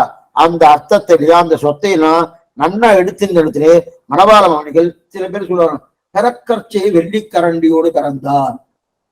பான் வித் சில்லர் ஸ்பூன் சொல்றா இல்லையா, வெள்ளிக்கரண்டியோட பிறக்கணும் சொல்ற. அந்த மாதிரி இவர் பிறக்கும் போது அவதாரம் பண்ணும் போது எந்த மணவாளனுடைய காலம் வந்து பொற்காலம் பொன்னடி காலம்னு சொல்றான். எந்த சமங்களும் கிடையாது. அப்படிப்பட்ட சமங்கள் ஏன்னா தகப்பனார் கொடுத்து போயிருக்கா சொத்து, பெரிய சொத்து. 3 மகனீயர்கள் கொடுத்து, ராமானுஜர் என்ன, சுவாமி பிரலோகாச்சாரியர் என்ன, வேதாந்தேசிகர் என்ன, 3 மகனீயர்கள் கொடுத்த குத்திரியா. அப்படிப்பட்ட சொத்து கொடுத்து போனையா. அந்த சொத்து இருக்க செய்தே இவருக்கு என்ன கவலை, ஒரு கவலை இல்லையா. அதே போல இங்க சொத்து, இங்க என்ன சொத்து, மாநிதியே. ராமானுஜன் எந்தன் மாநிதியே நிறைய. இந்த சொத்து என்ன சுவாமி, இந்த சொத்து அங்க அந்த சொத்து என்ன சொத்து, மதங்களை ஜெயித்தபடியாலே அங்க சொத்து. இங்க சொத்து என்னன்னா, இல்ல சுவாமி தகப்பனார் பிள்ளை கொடுக்குற சொத்து. யாரா கேட்க முடியும்? ஒருத்தரும் கேட்க முடியாது, ஒருத்தரும் கேட்க முடியாது. ஏன்னா இந்த சொத்தானது எப்படின்னா ஆபத்து காலம் உதவும். ஆபத்து காலத்துல சொத்து நன்னாவே உதவும். அப்படிப்பட்ட இந்த மாதிரி என்ன பண்ணணும்டா, வெளியாகத்துல இருந்து ஆபத்து வரைக்கும் ரட்சிக்கிறமோனோ அந்த ரட்சிப்பதுக்கு உண்டான தன்மையால தான் என்ன பண்ணாரு சுவாமி ராமானுஜர் பூர்த்தியா அதுலயே இருக்குன்னா வேதாந்தத்துக்கு தான் ராமானுடைய கிரந்தமே இருக்கும். அருளிச்செயலுக்கெல்லாம் காலக்ஷேபம் நிறைய பண்ணியிருக்காரு. ஆனா அருளிச்செயல் கிரந்தம் பார்க்க முடியுமானா நவவித கிரந்தங்கள் பண்ணியிருக்கார். அந்த நவவித கிரந்தம் 9 விதமான கிரந்தங்கள். அதுல கிரந்தங்கள்ல சாஸ்திரத்துக்கு நிறைய இருக்கு, உபநிஷத்துக்கு நிறைய, வேதாசங்கள் எல்லாம் உபநிஷத்துக்கு தான். ஸ்ரீபாஷ்யம் பிரம்மசூத்திரத்துக்கு, மேற்கொண்டு கீதா பாஷ்யம் என்ன, கதத்ரயம் என்ன, அதே போல வேதாந்த தீபம் என்ன, வேதாந்த சாரம் என்ன, இதெல்லாம் பண்ணியிருக்காரு. ஆனா பண்ணா கூட மேற்கொண்டு அருளிச்செயலுக்கு இல்லையே சுவாமி நேரம் இல்லை. ஏன்னா வேதாந்த பரமா பாக்குறதுக்கு ஒரு நேரம் ஆயிடுச்சு. அவால் உத்தத்திலையும் பார்த்து பண்றதுக்கு அப்படி ரட்சித்து கொடுத்தாரு. அதுக்காக சொல்ல வந்தேன்னா, இந்த மாதிரி வியாக்கியான மணி பிரவாகத்துல சிரமமா இருக்கே சுவாமி, ஆனா பாட்டு தமிழ் ரொம்ப நல்லா இருக்கே சுவாமி அப்படின்னு காரணம் இதுதான். அதனால இங்க இதே விஷயம்தான் இங்க மேல நம்பிள்ளையுடைய ஈடு காட்சி இதே மாதிரிதான் வரப்படுது. அங்கேயும் இதே நிலைதான். ஏன் இதே நிலைன்னா அன்னைக்கு சம்ஸ்கிருத பாஷை இருந்தது. இப்ப மனவாள வியாக்கியானம், அதாவது திரலோகஞ்சியுடைய வியாக்கியானம், ஆரப்பொடியில் தென்கொருகை பிரான் அமுத திருவா ஈழத்தமிழின் இசை வந்தோர்களுக்கு வியாக்கியானம் புத்தகத்தை வச்சிருந்தா பக்கம் 24. ஆரப்பொடியில் தென்கொருகை திரு தாமிரவர்ணி நதி தாமிரவர்ணி தீரமாகையாலும் நீர்வாசியாலும் நித்திய விபத்தங்களான சந்தன சோலைகளாலே சூழப்பட்டு தர்சனீயமான திருக்குறுகூருக்கு ஆரம் சந்தனம் பிரான் சர்வக்கம் சேவையாம்படி உபகாரகர் குயில் நின்றார் பொழில் குருகூர் நம்பி என்று மதுரகவி ஆழ்வார் அருளி செய்தார்களே.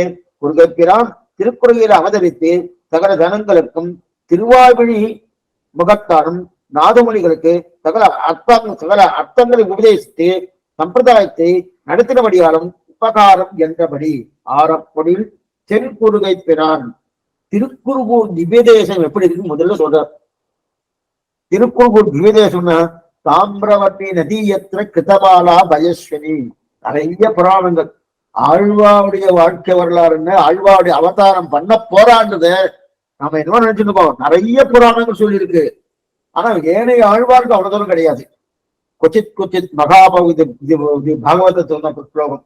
கொச்சித் கொச்சித் மகாபாவு திரவிடேஷ் பூரிஷரா தாமிரவர்ணி நதியற்ற கிருதமாலா பயஸ்வனி நாராயண பராயணகா. அப்ப ஆழ்வார்கள் பிறப்பார்கள் எப்படி? நாராயணே பரதெய்வம் என்று சொல்லக்கூடிய ஆழ்வார்கள் பிறக்க போறார்கள். அந்த பிறக்கக்கூடிய இடம் எங்கன்னா நீர்வாய்ப்பு என்ன, நிலவாய்ப்பு என்ன, இதெல்லாம் இருக்கிறபடியாலே அந்த இடத்துல சந்தன மரத்தால் சூழ்ந்திருக்கக்கூடிய இடத்துல பிறக்க போகிறார்கள். எழுதிட்டு வரணும் சந்தன மரத்தால். அப்படின்னா தாமிரவர்ணி நதியற்ற, தாமிரவர்ணியின் நதியாத்தாலே சந்தன சோலைகள் திருக்குறுகூர்ல இருக்கும். நல்லா கேட்டுக்கோ, திருக்குறுகூர்ல சந்தன சோலைகள் இருக்குன்னு.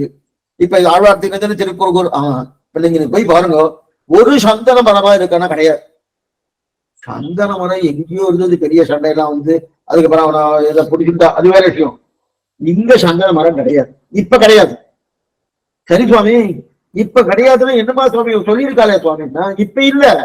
இப்ப இல்லைன்றதுக்காக முன்னாடி இல்லைன்றது கிடையாது, முன்னாடி உண்டுன்றது நிறைய பிரமாணங்கள் எடுக்கிறார் பில்லோகஞ்சிய சுவாமி, நிறைய பிரமாணம் எடுக்கிறார். அப்ப தாமிரவர்ணியுடைய நதியுடைய அந்த மாகாத்மத்தால அந்த தீர்த்தமே தெரியுமா, தாமிரவர்ணி நதி ஏற்ற அந்த தீர்த்தத்துல போய் குளிச்சோம்னா நல்லா வெளுத்து போயிடும், உடம்பு நல்லா வெளுத்து போயிடும். அது மட்டும் இல்ல, இந்த வேட்டியெல்லாம் துவைக்கிற மனம் எதையும் சோப்பெல்லாம் புடவைப்படாது, அப்படியே துவைச்சு எடுத்தாலே உடனே போயிடும். தாமிரவர்ணி அந்த வேட்டியை துவைக்கணும்னா தாமிரவர்ணி நதியில தான் துவைக்கணும். இதுக்கு சொல்றது அழுக்கு உடனே போயிடும், சோப்பு குப்பு எதுவுமே தேவையில்லை. அப்படி இருக்கச்சு அங்க அழுவார் சொன்னது சந்தன மரங்க இருக்காம இருக்கு, இன்னைக்கு இல்ல. அடி இப்ப சொன்னதுக்காக சுவாமி போய் பார்த்த சுவாமி இல்லைன்னு சொல்லாதீங்க, அன்னைக்கு இருந்திருக்கு. ஏன்னா அதுக்கு நிறைய பிரமாணம் வச்சிருக்காரு. எங்க பிரமாணம்? ஸ்ரீராமாயணத்துல இதுக்கு பிரமாணம் இருக்கு. ஸ்ரீராமாயணம் இப்ப கிட்டத்தட்ட எத்தனை லட்சம் வருஷத்துக்கு முன்னாடி நடந்தது. அது திரேதாக்கு பிரமாணம் இருக்கு, வால்மீகி எடுத்திருக்காரு. ராமாயணத்துல கிஷ்கிந்தா காண்டம், கிஷ்கிந்தா காண்டத்துல சீதையை காணும் தேடி காரணம் அப்ப ஒவ்வொருத்தரும் ஒவ்வொரு திக்குக்கு அனுப்புறார் சுக்ரீவன். வடக்கு திக்குல சில பேர் அனுப்பிச்சார், தெற்கு திக்குல சில பேர் அனுப்பிச்சார், மேற்கு திக்குல சில பேர் அனுப்பிச்சார், அதே போல கிழக்கு திக்குல சில பேர் அனுப்புறா இல்லையா.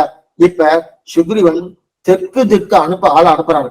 அனுப்பிட்டு அவர்கிட்ட சொல்றார் சுக்ரீவன். என்ன சொல்றாருன்னா, வானவர்களே என்ன பாத்துக்கோ, நன்னா சொல்லுங்க, நன்னா கேளுங்க, நன்னா கேளுங்கன்னு சுக்ரீவன் சொல்றாரு.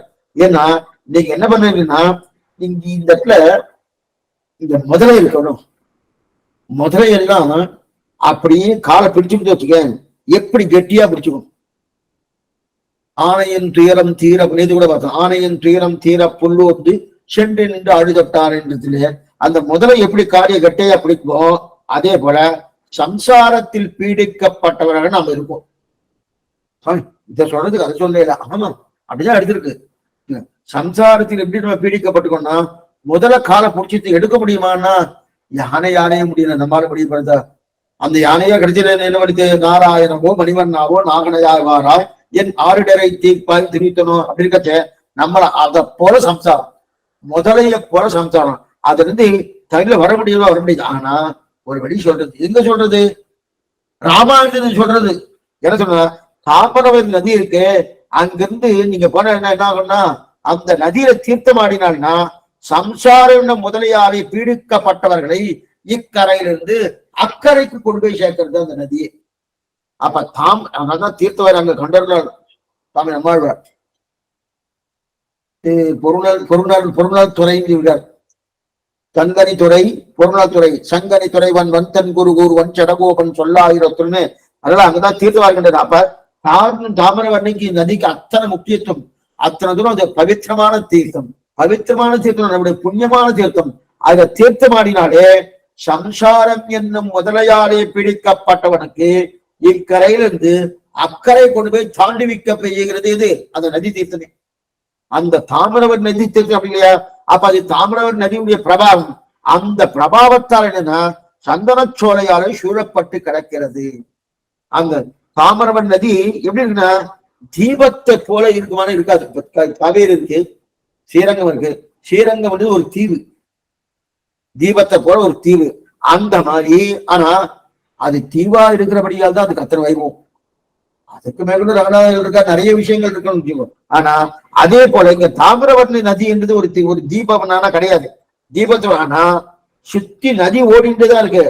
ஆனா அந்த நிலத்துக்கு அந்த தீபத்துக்கு என்ன சமயம் அர்த்தம், ஒரு தீபத்துக்கு தீபம்னா ஒரு சொன்ன சுத்தி நதி இருக்கு, அந்த தீபத்துக்கு எத்தனை ஏற்றம் இருக்கோ அதே ஏற்றம் தாமிரவர்ணி நதிக்கு இருக்கான்.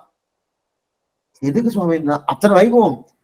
அதை தீர்த்தமாடினாலே சம்சாரம் இருக்கக்கூடிய அந்த சம்சாரத்தையே தொலைக்கக்கூடிய பாவம் யாருக்கு உண்டுனா தாமிரவர்ணி நதி தீர்த்தத்துக்கு உண்டு தெரிவிக்கிறார். அதுக்கு மேல அது எப்படி ஓடும், சமுத்திரத்தை ஓடுறது. எல்லா நதிகளும் சமுதிரத்தை தான் ஓடும், வாஸ்தவம் தான். இருந்தாலும் இந்த தாமிரவர்ணி அதே தானே சுவாமி, கோல்தோடு ஓடும் கொடுந்ததே போன்றது மாற்றேடு ஓடும் மனம் அப்படின்னு தெரிவிக்கிறாங்க முதலாழ்வார். அப்படின்னா ஒரு கோலை செடி ஒரு கொழுந்து கொடியானது எப்படி சுட்டு கொண்டு போகும், கீழந்து எப்படி மேல ஒரு கொடி பலன் பண்ணும், கொடி பண்ணணும்னா அதுக்கு என்ன தெரியும், கோலை தான் தெரியும். எப்படி இது கொள்ளுமோ அதே போல பகவானை நோக்கி இந்த சம்சாரிகள்லாம் போகிறா. அப்ப அதே போல சமுத்திரத்தை நோக்கி தாமிரவர்ணி ஓடுகிறது. பெயரும் கருங்கடலே உருகும் மகாரும் தெரிவிக்கிறார் முதலாழ்வார். இப்ப எல்லா சமுத்திரமும் எதுக்கு போவோம், எல்லா ஆறுகளும் சமுத்திரத்தை நோக்கி தானே போயிட்டு இருக்குது. அப்போ ஓடுற வழியில இங்கிருந்து ஓடுறதும் தாமிரவர்ணி நதி ஓடிட்டு இருக்கு. அந்த நதி ஓடுற வழியில சந்தன மரத்தை நன்னா விகசித்து வைத்து போயிட்டு இருக்கான், நன்னா விகசித்து பண்றதான். என்ன சுவாமி அதுக்கு அவ்வளவு வைபவம், தாமிரவர்ணி தீர்த்தத்துக்கு அத்தனை வைபவம், அத்தனை வைபவம் இருக்கு. எதனால ஏன்னா தீபத்தை போல இருக்கான், தீபத்தை போல இருக்கிறதாம் திருக்குறுகூர். தீபம் கிடையாது, அது ஒரு தீவு கிடையாது, ஸ்ரீரங்கம் தீவு. அதே போல இந்த திருக்குறுகூர் தீவான கிடையாது. ஆனா தீவுக்கு எத்தனை வைபவம் உண்டோ, எத்தனை மதிப்பு உண்டோ, எத்தனை பெருமை உண்டோ அதே பெருமையும் மதிப்பும் வைபவமும் இது கொண்டுடா திருக்குறுகூர் கொண்டு. எதனால சுவாமி, சுத்தி சந்தன சோலைகள் இருக்கு, சுத்தி சாமர நதி ஓடிட்டு இருக்கு, அதனால இது வைபவம். ஏன்னா சந்தன சோலைகள் சுடப்பட்டிருக்கு. இதற்கு பிரமாணம் எங்க இருக்கு, சந்தன சோலை இன்னும் ஒரு சந்தன சோலை கூட இல்லையே சுவாமி. பிரமாணம் இருக்குன்னா அது ராமாயணம் தான் இதுக்கு பிரமாணம். இது மட்டுமல்ல, ராமாயணம் மட்டுமல்ல, கம்பர் தன்னுடைய பாட்டில் அதை தெரிவிக்கிறார். இப்ப கம்பர் இருக்க செய்யும் சந்தன சோலை இருந்திருக்குன்னு அர்த்தம். கம்பராமாயணத்துக்கும் வால்மீகி ராமாயணத்துக்கும் எத்தனோ லட்சம் வருஷங்கள் வித்தியாசம் உண்டு. ஆனா கம்பரும் இதே மாதிரி சந்தன சோலைன்னு எடுக்கிறார். அதே போல ராமாயணத்திலையும் சந்தன சோலைன்னு எடுத்திருக்கு.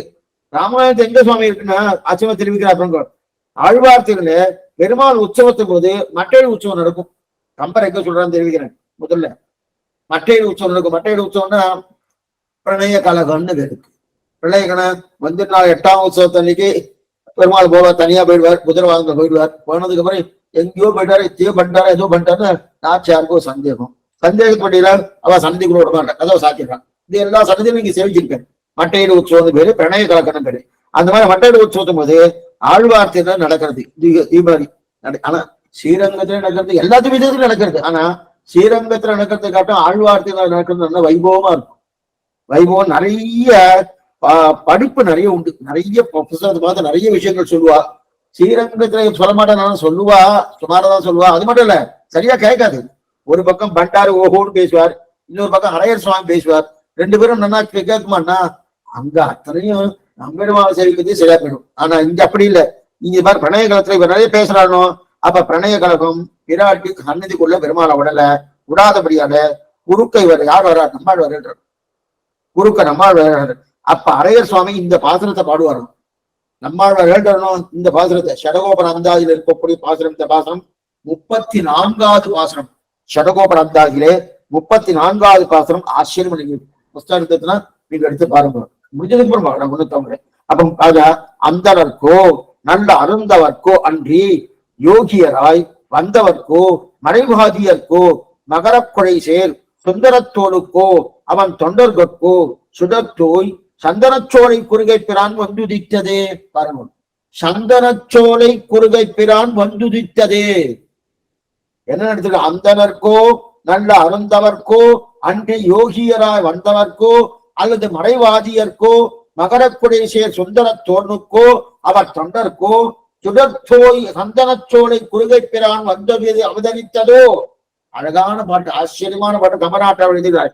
இப்ப நம்மாழ்வார் வந்து யாரை சந்திக்கிறார்னா அந்தனர்க்கோ அல்லது பிராமணர்க்கோ அல்லது அபாரமாக தபஸ் பண்ண இல்லையா நல்ல அருந்தவர்க்கோ, அபாரமான தபஸ் பண்றா இல்லையா அந்த தபஸ்கோ, அல்லது யோகசீலர்களா இருக்கால சில பேர்லாம் அவளுக்கோ, அல்லது மறைவாதியர்க்கோ தமிழ் வேதத்தை பாடுகிறார்களே அவர்களுக்கோ, அல்லது மகரக்குடை சேர் சுந்தரத்தோளுக்கோ, மகரக்குடை சேர்ந்து இருக்கக்கூடிய சுந்தரத்தோளுடையான் அந்த சுந்தரத்தோளுடையானுக்கா, அல்லது அவன் தொண்டர்கட்கா அப்படின்னு இது இத்தனையும் சொல்லிட்டு ஆசையா அவன் அடியார்களுக்கான சொல்லிட்டு யார் சுவாமி வந்தனா சந்தனத்தோலை குறுகை பிரான் வந்து அவதரித்தார்.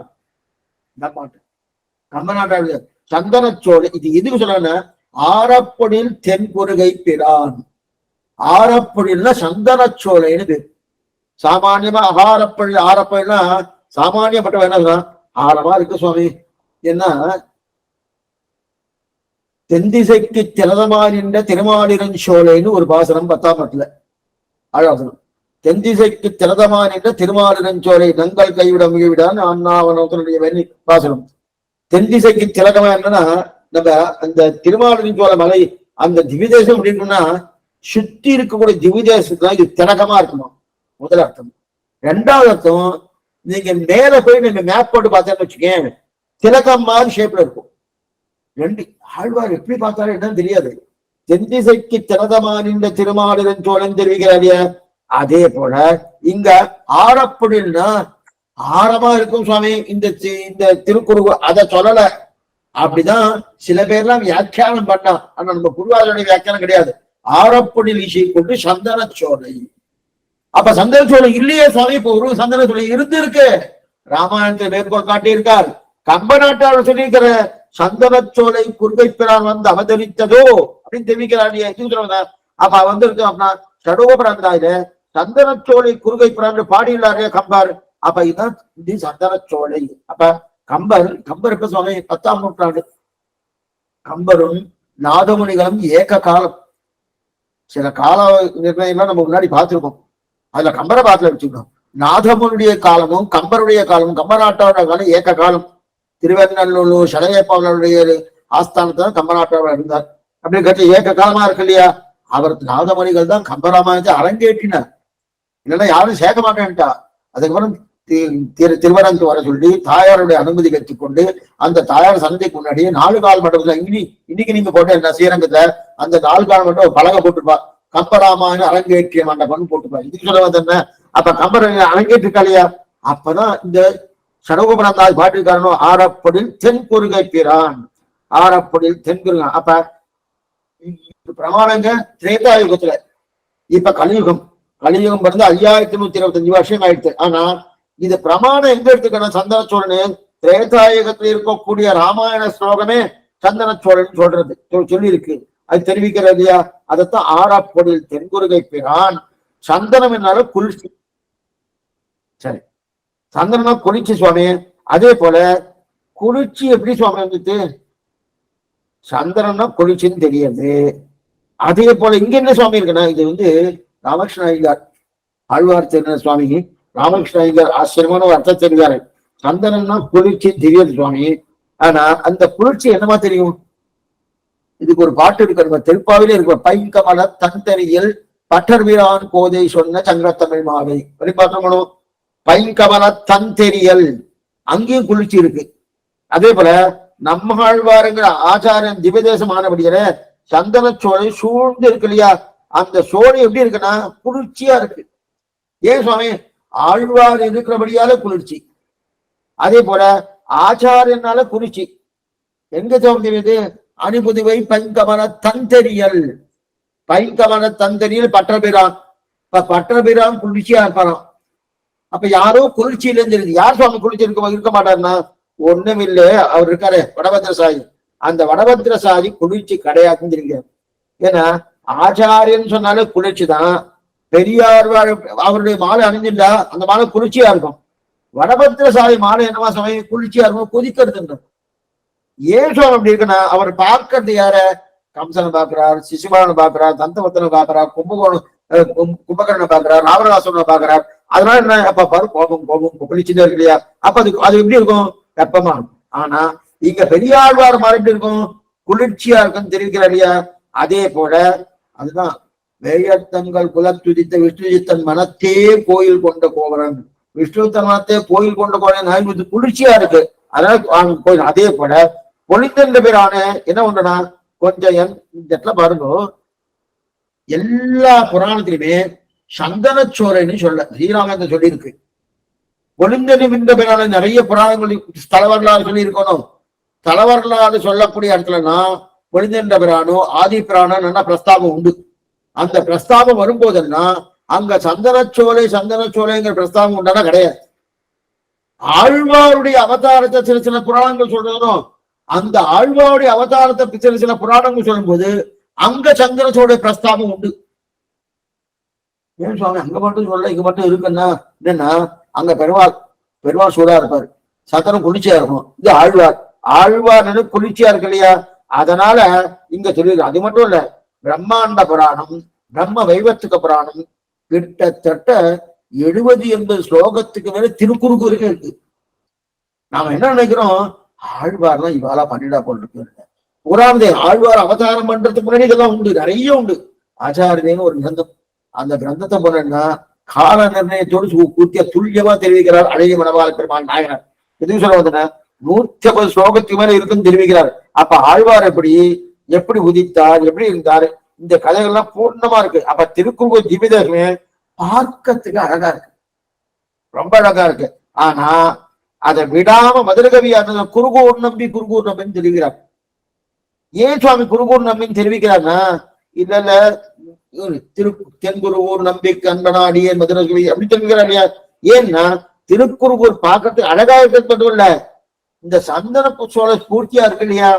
சந்தன சோழ ஸ்பூர்த்தியா இருக்குன்னா யாராவது திருக்குறுங்குடி நம்பியை நினைச்சுக்க போறேன் கிடையாது. நான் திருக்குறுங்குடி நம்பி தான் சொன்னேன். ஏன்னா சந்தன சோழ இருந்தாலும் குளிர்ச்சி உண்டணும். குளிர்ச்சி இருந்தாலே இப்ப பெருமாள் இருக்க மாட்டார், பெருமாள் பிரஸ்தாபமும் வராது. எங்க குளிர்ச்சியா இருந்தாலும் அங்க ஆச்சாரியன் பிரஸ்தாபம் வரும், அல்லது ஆழ்வார் பிரஸ்தாபம் வரும். கொஞ்சம் என்ன பண்ணிக்கணும். அதனாலதான் ஆண்டாளே அணிபுதுவை பைங்கமல தந்தரியல் பட்டபிரான். பட்டபிரான் கொல்லிச்சி, அவருக்கு அணிந்து கொண்டிருக்கக்கூடிய மாலை குளிர்ச்சியான மாலை. அதே பெருமாள் அணிந்து கொண்டிருக்கிற மாலை வெப்பமான மாலைன்னு தெரிவிக்கிறாரே, என்ன காரணம்? இதுதான் காரணம். அதே போல இங்க இந்த பிரஸ்தாபம் வர்றதுக்கு காரணம், ஆழ்வாருடைய பிரஸ்தாபம் வரும்போதெல்லாம் சந்தன சோழின்னு சொல்லுவாங்க. ஒளிந்தறிந்த பிரானோ ஆதிப்பிரானோ சொல்றச்சு அந்த சந்தன சோழன்ற பிரஸ்தாபம் வராது. இது சொல்ல ஏன் எங்க தெரியுதுன்னா, தென்குருகூர் நம்பி கண்பனால் மதுரகவி சொன்ன சொல் அப்படின்னு தெரிவிக்கிறா இல்லையா? அப்ப தென்குருகூர் நம்பி அடிக்கடி சொல்லிட்டு இருக்காரு. என்ன சுவாமி எதுக்காக சொல்றாருன்னா, நான் திருக்குறள் நம்பியை சொல்லல, தென்குருகு நம்பியை சொன்னேன், தென்குரு நம்பி சொன்னேன் இல்லையா? அப்ப இதுதான் இது. அப்ப திருக்குறுகூருக்கு ஏற்றமே இதுதான். ஊரின் ஏற்றம் தாமிரவர்ணி நதியால, தாமிரவர்ணிக்கு ஏற்றம் ஊரினுடைய ஏற்றத்தால இதுக்குரிய. அப்ப திருக்குறுக்கு ஆரம் எதுன்னா சந்தனம். அதான் ஆர பொழில் தென்குருகம். ஆரம் விஷயம் கொண்டு சாந்தனம். சாதமான ஆரம்னா இந்த மத்திய ஹாரமணி நியாயம்னு ஒரு மாலை போட்டுக்கிறோம், ஹாரமா இருக்கணும் அப்படின்னு இல்லையா? அந்த ஆரத்தை இங்க சொல்லல. இந்த ஹாரம் என்பது சந்தன சோலைகள் பூர்ணியா அந்த அப்படிப்பட்ட ஆரப்பொடில் தென்குருகை பிரான். குறுகை பிரான் அப்படின்னா பிரானும் உபகாரம் பண்ணவன். பிரான் உபகாரம் பண்ணார். என்ன சுவாமி உபகாரம் பண்ணார்? என்ன உபகாரம் பண்ணார்? எல்லாராலும் சேவிக்கும்படி உபகாரம் பண்ணார். எல்லாரும் என்ன சுவாமி சேவிக்கணும்? திருவாய்மொழி சேவிக்கிறோமோ, உயர் வர உயர்ந்தனம் உடையவன் எவனவன் மயர் வர மதிரிடம் அருளிடம் எல்லாராலும் சேவிக்கப்படுறவனோ, அந்த எல்லாராலும் சேவிக்கப்படக்கூடிய ஒரு நிலையை திருவாய்மொழி உபகாரம் பண்ணாருனோ. மற்ற உபகாரம் இருக்கட்டும் இல்லாம போட்டோம், நமக்கு ஒருத்தர் பிரதாம இதுன்னா மாறன் சொல் அதான் இருக்கிறது. உயர்வே பரன்படியை உள்ளதெல்லாம் தான் கண்டு உயர்வேத நேர்கொண்டுரைத்து மயர்வு ஏதும் பாராமல் மானிடரை வாழ்விக்கும் மாறன் சொல். மணவாள மாமனை திருவாய்மொழி மானிடரை வாழ்விக்கக்கூடிய மாறன் சொல் எதுன்னா அது திருவாய்மொழி தானே. அப்படிப்பட்ட திருவாய்மொழி கொடுத்தாரோ அது மகோபகாரம். மகோபதான் குறுகை பிரான் ஆரப்பொழில் தென் குறுகை பிரான். இது ஒண்ணு. அடுத்தது மதுரகவிகளே ஒரு தெரிவிக்கப்படணும். குயில் நின்றார் பணியில் சோன்னு சொன்னார். ஆரப்பொழில் தென்குறுகை பிரான்னு இவர் எடுத்திருக்கார், திருவரங்க தமதனார். அவருக்கு முன்னாடிய மதுரகவி ஆழ்வார் குயில் நின்றார் புலிசு குருகூர் நம்பி முயல்கின்ற உந்தன் வழிகளை கண்டையும் தெரிவிக்கிறார் இல்லையா? அப்ப குயில் நின்றார், குயில்னா குயில்கள்லாம் பாட்டு பாடணும். குயில் நின்றார் புலிசு நல்லா பாடுபடுறது. என்ன எங்க பாடுறது? திருக்குறுகூர்ல குயில் ஓகோன்னு இது நாயனார் தெரிவிக்கிறார் ஆச்சாரிய என்ற கிரந்தத்துல. நம்மாழ்வார் விஷயம் தெரியணும்னால ஆச்சாரியத்துக்கு போயிட்டு வச்சுக்கேன். ஆனா ஆனந்தமா இருக்கும். கேட்க இன்னும் கேட்கணும். ஆச்சரியமான கிரந்தம். இதுக்கு சொல்ல வந்த அப்படி இருக்க செய்து இந்த நாயனார் தெரிவிக்கிறான்னு சொன்னா, அப்ப குருகூர்ல இருக்கிற குயில்கள்லாம் நல்லா பாட்டு பாடுறதுதான். ஏன் சுவாமி அச்சேத்தனமே பாட்டு பாடுறது நான் பாட மாட்டேன். குயில் அச்சேத்தனமானா 5 இருக்கு, 6வது கிடையாதுன்னு. அப்ப அச்சேத்தனம் சேர்க்கலாமோ? அப்ப அப்படிப்பட்ட அச்சேதனமா பாட்டு பாடுறதுன்னா திருவாய்மொழி நான் வரமாட்டேன்னு தெரிவிக்கிறேன். அப்ப பாடாமல் பண்ண குயில் நின்றார் பதில் சூழ் குருகூர் நம்பி. இது 2 அர்த்தம். குயில் நின்றார் பதில் சூழ் குருகூர் நம்பின்னா சாக்கா சம்பந்தத்தால இருக்கிறபடியால் குயில் பாடிட்டு. சாக்கா சம்பந்தம் என்ன சுவாமி? சாகையா சாக்காவா? சாக்கா சம்பந்தம் என்ன சுவாமி? சாக்கா சம்பந்தம் சாகைனா கிளைன்னு அர்த்தம். சாகைனா கிளை இருக்குன்னா அதான் சாகைன்னு சொல்லுவாங்க. இந்த சாகை அந்த சாகைன்னு சொல்றாங்க. அப்ப கிளை சாகைனா கிளையில் தானே குயில் உட்கார்ந்து பாடிட்டு இருக்கும். எந்த கிளையோ மரத்தினுடைய கிளையில உட்கார்ந்து பாடுமோனா. இப்ப 1000 சாக்கைகள் உடையது சாமவேதம். அந்த சாமவேத சமந்தான திருவாய்மொழி. அப்ப அந்த 1000 சாக்கைகளுடைய குறித்து அப்ப சாகா சம்பந்தம் திருவாய்மொழிக்கு உண்டா இல்லையா? சுவாமி அந்த சாக்கை கிளைன்னு சொன்னேன். ஏதோ ஒண்ணு சாக்கை 1000 சாக்கைகளோடு கூடியது சாமவேதம். அந்த சாமவேதத்துக்கு சமம் திருவாய்மொழி. அதனால திருவாய்மொழியும் சாகையோடு இருக்கு, சாகாசோட சம்பந்தம் பெற்றிருக்கு. அப்ப சாகாசம் இது ஸ்லேடைன்னு பேரு. ஒன்னே 2-3 தடவை சொல்லியாச்சுன்னா 2-3 அர்த்தம் சொல்லியாச்சுன்னா சிலையே கிடையாது. அப்ப சாக்கா சம்பந்தம், அந்த சாக்கா சம்பந்தம் இருக்கிறபடியாலே கேட்டு தெரிவிக்கிறார். குயில் நின்னார் பொழில் சூர், குயில் நின்னார் பொழில் சூர் அப்படின்னு தெரிவிப்பேன். மேற்கொண்டு வியாக்கியானத்தை வாசிக்கிறேன். அதாவது குருகைக்கிறான் சகல அர்த்தம் ஒவ்வொரு அமுத திருவாய் ஈரத்தமிழ் இசை வந்தோர்களுக்கு இது பார்த்தோம். அப்ப குயில் நின்னார் பொழில் சூர்னா ஏன் சுவாமி திருவரங்கத்துக்கு ஒரு பாட்டு இருக்கு. வண்டினம் முரளும் சோலை, மயிரிடம் ஆடும் சோலை, கொண்டல் மீது அறவும் சோலை, குயிலினம் கூவும் சோலை அப்படின்னு. ஆனா இங்க குயில் கூவும். இவர் குயில் நின்றவர் பொழில் சூழ்னார் பாடுற மாதிரி சொல்லியிருக்காரு. அது என்னமா சுவாமின்னா திருக்குறுகூர் குயிலாண்ட பாடல். திருக்குறுகுன்னா நாய்க்கு மோசம் கொடுத்தாருன்னு முன்னாடி இப்ப பார்த்தோம். ஒரு யோகி நாய் மோசம் போறது நல்லா பார்த்துட்டு இருக்கா. அங்க இருக்கக்கூடிய எச்சில வாங்கி சாப்பிட்டு இருக்கு. அந்த நாய்க்கு மோட்சம் கொடுத்தே இந்த பேய்க்கும் கொடுக்கப்படாதான் பிரார்த்தித்தான ஒரு சூத்திரத்தை பார்த்து போனோம். அதே போலங்க சரி சுவாமி ஏன் குயில சொல்லணும்? வண்டினம் முரளும் சோலை, மயிலினம் ஆளும் சோலைன்னு சொல்லி மயில் ஆளும். மயில் அது பாட்டு பாடுமான்னா கேட்கவே முடியாது, சகிக்காது. மயிலினம் ஆளும் சோலை, கொண்டல் மீது அனமும் சோலை, குயிலினம் கூவும் சோலைன்னு தெரிவிக்கிறாடியா. அப்ப மயிலினம் ஆளும் சோலை சொல்லியிருக்காமான்னா இல்ல இது சந்தன சோலைனாலே மயில் ஆடி இருக்குமே.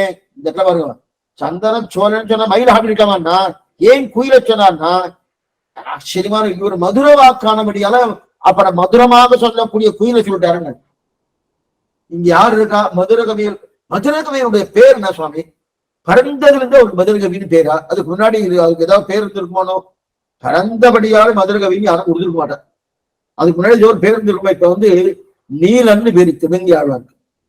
அதுக்கப்புறம் திருவங்கை ஆழ்வார், கலியன், பரகாரன் என்னென்னவோ பேர்லாம் இருக்கு. அதே போல இப்ப இவருக்கு பிறந்த உடனே மதுரகவி பேரான்னா தெரியல, ஒரு பரப்பிலே இது காணப்படல. மதுரகவி மதுரகவி மதுரகவி மதுரகவி தானே. அப்ப இவர் மதுரமா பாடிட்டு இருக்காருனோ. இப்ப மதுரமா பாடுறாருன்னா எது மதுரமா பாடுறதோ அவதான் சொல்லுவார். நமக்கே நல்லா பாட்டு நல்லா தெரியும், கச்சேரி நல்லா பண்ணுவா. நல்லா கச்சேரி தெரியும்னா அந்த கச்சேரி பண்றவா அந்த பாட்டு பாடுறவன் கொண்டாடுவா. அதே அவளுக்கு இன்னொரு விஷயத்துல ஏதோ ஒரு சங்கீத ஞானம் இருக்கு வச்சுக்க, அந்த சங்கீத ஞானத்தை நல்லா கொண்டாடுவான். அவள் பண்ணுவா. நாட்டியம் நல்லா தெரியல வச்சுக்கோ, அந்த நாட்டியத்தை யாருன்னா அவளை கொண்டாடுவான். அதே போல இவருக்கு இது மதுர கவி இல்லையா? அப்ப மதுரமா பாடக்கூடிய பிடிக்குமோனோ, அதனால குயில் நின்றார் பொழில் சூழ், குயில் நின்ற. அதே போல ஆரப்பொழில் தென் கொடுகை பிராந்திரி குயில் நின்றார் பொருள் சூழ் திருவோம் நம்பி முயல்கின்றேன் உந்தன் அபரணகம் மதுர வாக்கு. அங்கேயும் மதுர வாக்கு, இங்கேயும் மதுர வாக்கு. இவருக்கு மதுர கவியாருடைய மதுர வாக்காலே தன்னுடைய மதுரமாக இருக்கக்கூடிய இன்னொரு பக்தியாக குயிலை சொல்லிவிட்டார். அதான் குயில் நின்றார் சொன்ன. ஆனா ஆண்டாள் காலத்துல கிளிதா இல்லே இளங்கிளியை வளர்த்ததனால் கஜன் பெற்றேன் வருகவென்று வடக்கிளியை கைகூப்பி வணங்கினானேன்னு பாட்டு ஆழ்வார்கள் காலத்துல குயில்கள்லாம் பாடியிருக்கு. இத்தனைக்கும் குயில் பாடுமா சுவாமி, இதெல்லாம் பாடுவோம்னா இதுக்கு ஒரு எக்ஸாம்பிள் உங்களுக்கு இருக்காரு. 9ஆம் நூற்றாண்டுல 10ஆம் நூற்றாண்டுல கம்பநாட்டார் எழுதியிருந்தார். அவர் கட்சி அப்ப என்ன சொல்லுதான், கம்பன் வீட்டு கட்டுத்தறியும் கவி பாடுன்னு சொல்லுவாரு. கம்பன் வீட்டு கட்டுத்தறியும் கவி பாடம் சொல்றா இல்லையா? கம்பன் வீட்டுடைய கட்டுத்தறியே கவி பாடுதுன்னா ஏன் குயில்கள் பாடப்படாது? திருக்குறள் தான் கேள்வி. குயில்கள் ஏன் திருக்குறள் பாடப்படாதுன்னா அப்ப அதுக்கு எப்படின்னா இதுக்கு இருக்கா? அதனால்தான் என்ன ஆழ்வார் கலந்து இருக்கணும். அதே போல வாய்ப்புக்கு உண்டான சிறப்பு, அப்படிப்பட்ட சிறப்பு இது ஆரப்பொழில் தென் குறுகை பிரான். இப்ப குறுகை பிரான் உபகாரகன். உபகாரணம் என்ன சுவாமி? உதவி பண்ணினவர். என்ன சுவாமி உதவி பண்ணார்? ஆரப்பொழில் தென் குறுகை பிரான் என்ன உதவி பண்ணார்னா திருக்குறுகூர் அவதரித்து எல்லா ஜனங்களுக்கும் திருவாய்மொழி கொடுத்தார்கள். இது ஒரு உதவி. திருக்குறுகூர் என்ன இது கேட்டுங்க, திருக்குறுகூர் அவதரித்து எல்லா ஜனங்களுக்கும் திருவாய்மொழி கொடுத்தாருனோ, இது ஒரு உதவி. 2வது 3000 ஆண்டுகள் கழித்து நாதமுனிகளுக்கு 4000 உபதேசம் பண்ணாரனோ, அது ஒரு உதவி. ஆனா இந்த இடத்துல பாருங்க, திருக்குறுகூர்ல அவதரித்து அங்கிருக்கும் சகல ஜனங்களுக்கும் திருவாய்மொழி அனுகிரகித்தாருந்தா நாம் இப்ப இருக்கும் நமக்கல்ல. கொஞ்சம் நல்லா பண்ணிக்கோ, நம்மாழ்வார் திருவாய்மொழி கொடுத்தாருன்னா நமக்கு இல்ல. அன்னைக்கு நம்மாழ்வாருடைய சமகாலத்துல யாரெல்லாம் இருந்தார்களோ அவளுக்கு கொடுத்திருக்கான்னு அர்த்தமே தான். ஆழ்வார்கள் சமகாலத்திலே, ஆழ்வார் எந்த காலத்துல இருந்தாரோ அந்த சமகாலத்துல யாரெல்லாம் எடுத்திருக்காரோ அவளை கொடுத்திருக்கா. ஆனா நமக்கு வந்திருக்க, நமக்கு எப்படி வந்திருக்கு? நம்மாழ்வார் மூலமா வரல, நமக்கு நாதமுனிகள் மூலமா வந்திருக்கு.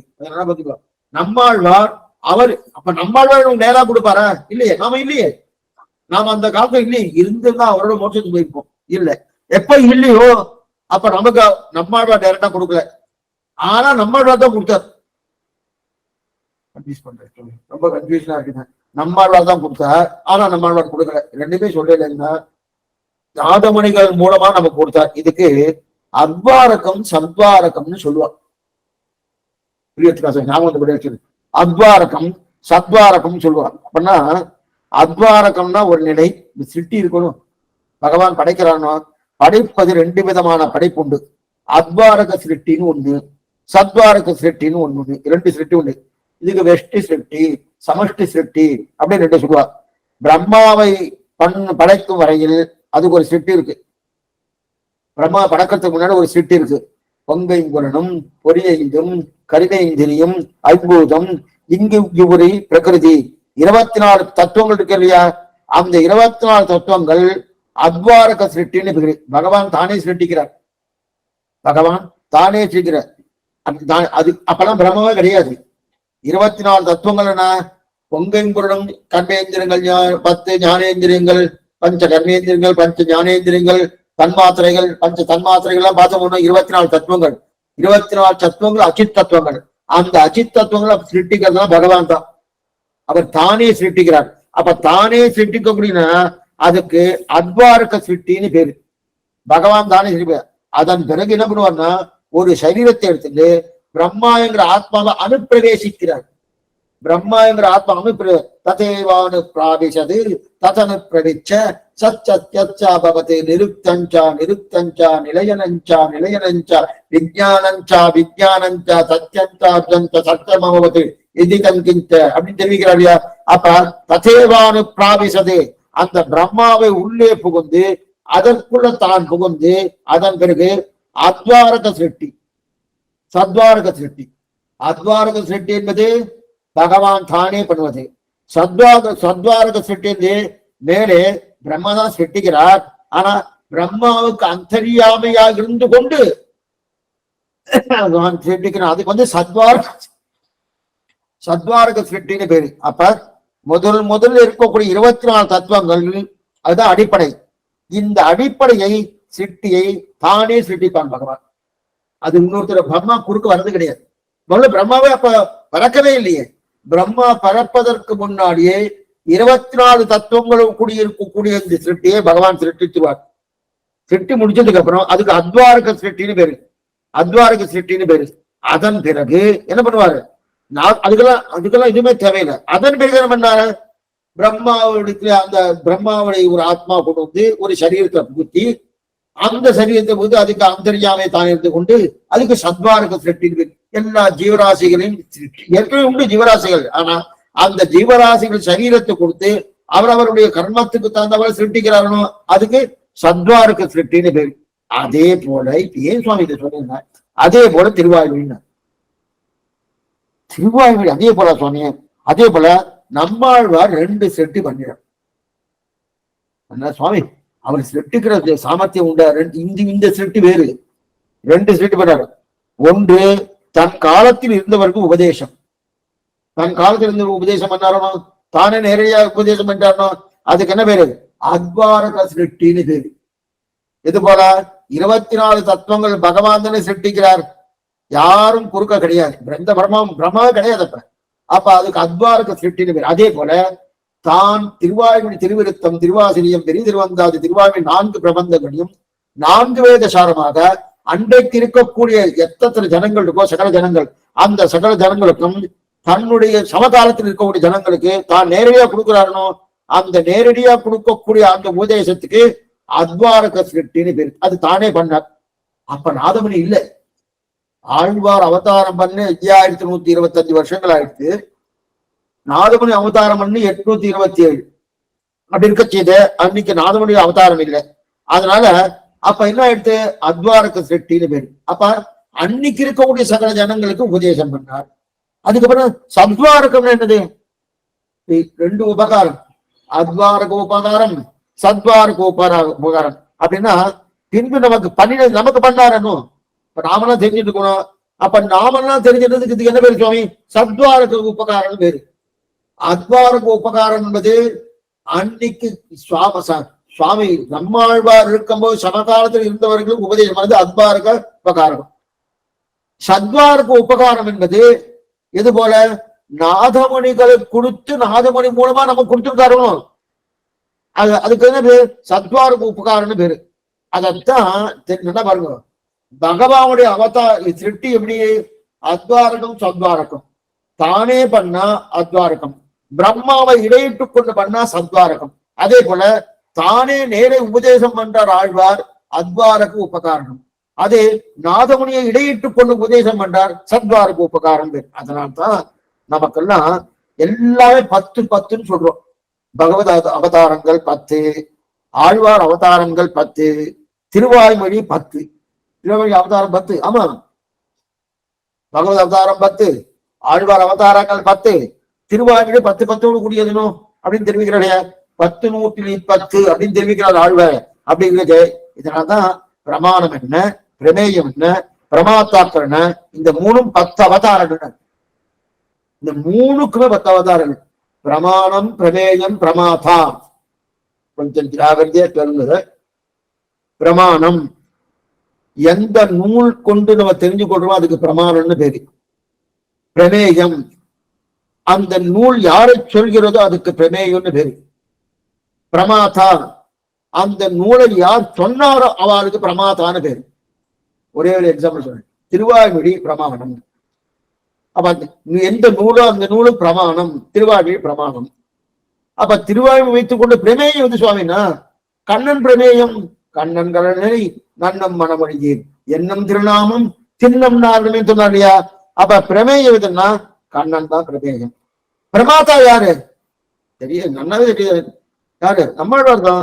அப்ப இவா 3 பேருக்கும் 10 அவதாரம் உண்டு. பிரமாணத்துக்கும் 10 அவதாரம், பிரமேயத்துக்கும் 10 அவதாரம், பிரமாதாவுக்கும் 10 அவதாரம். அப்படின்னா ஆழ்வார்களுக்கு 10 அவதாரம், அந்த ஆழ்வாரு யார சொன்னாலும் அந்த பகவானுக்கு 10 அவதாரம். அதே போல அந்த பகவானை சொல்ல வந்த திருவாய்மொழி இருக்கணும், திருவாய்மொழிக்கு 10 அவதாரம். இதனால்தான் யதீந்திர மத தீபிகான்னு ஒரு ஆச்சரியமான கிரந்தம், சோழசம்பபுரம் ஜடயாச்சார சுவாமி அவருடைய சிஷ்யர் ஸ்ரீனிவாசாச்சாரிய சுவாமி பேரு. அந்த சுவாமி யதீந்திர மத தீபிகான்னு பண்ணிக்கிறார். அவர் முதல்ல என்ன பிரமாணத்தேர்னு 10 அவதாரமா எடுத்திருக்காரு. ரொம்ப ஆச்சரியமான கிரந்தம். கிட்டத்தட்ட ஸ்ரீபாஷ்யம்னு அதை சொல்லலாம்.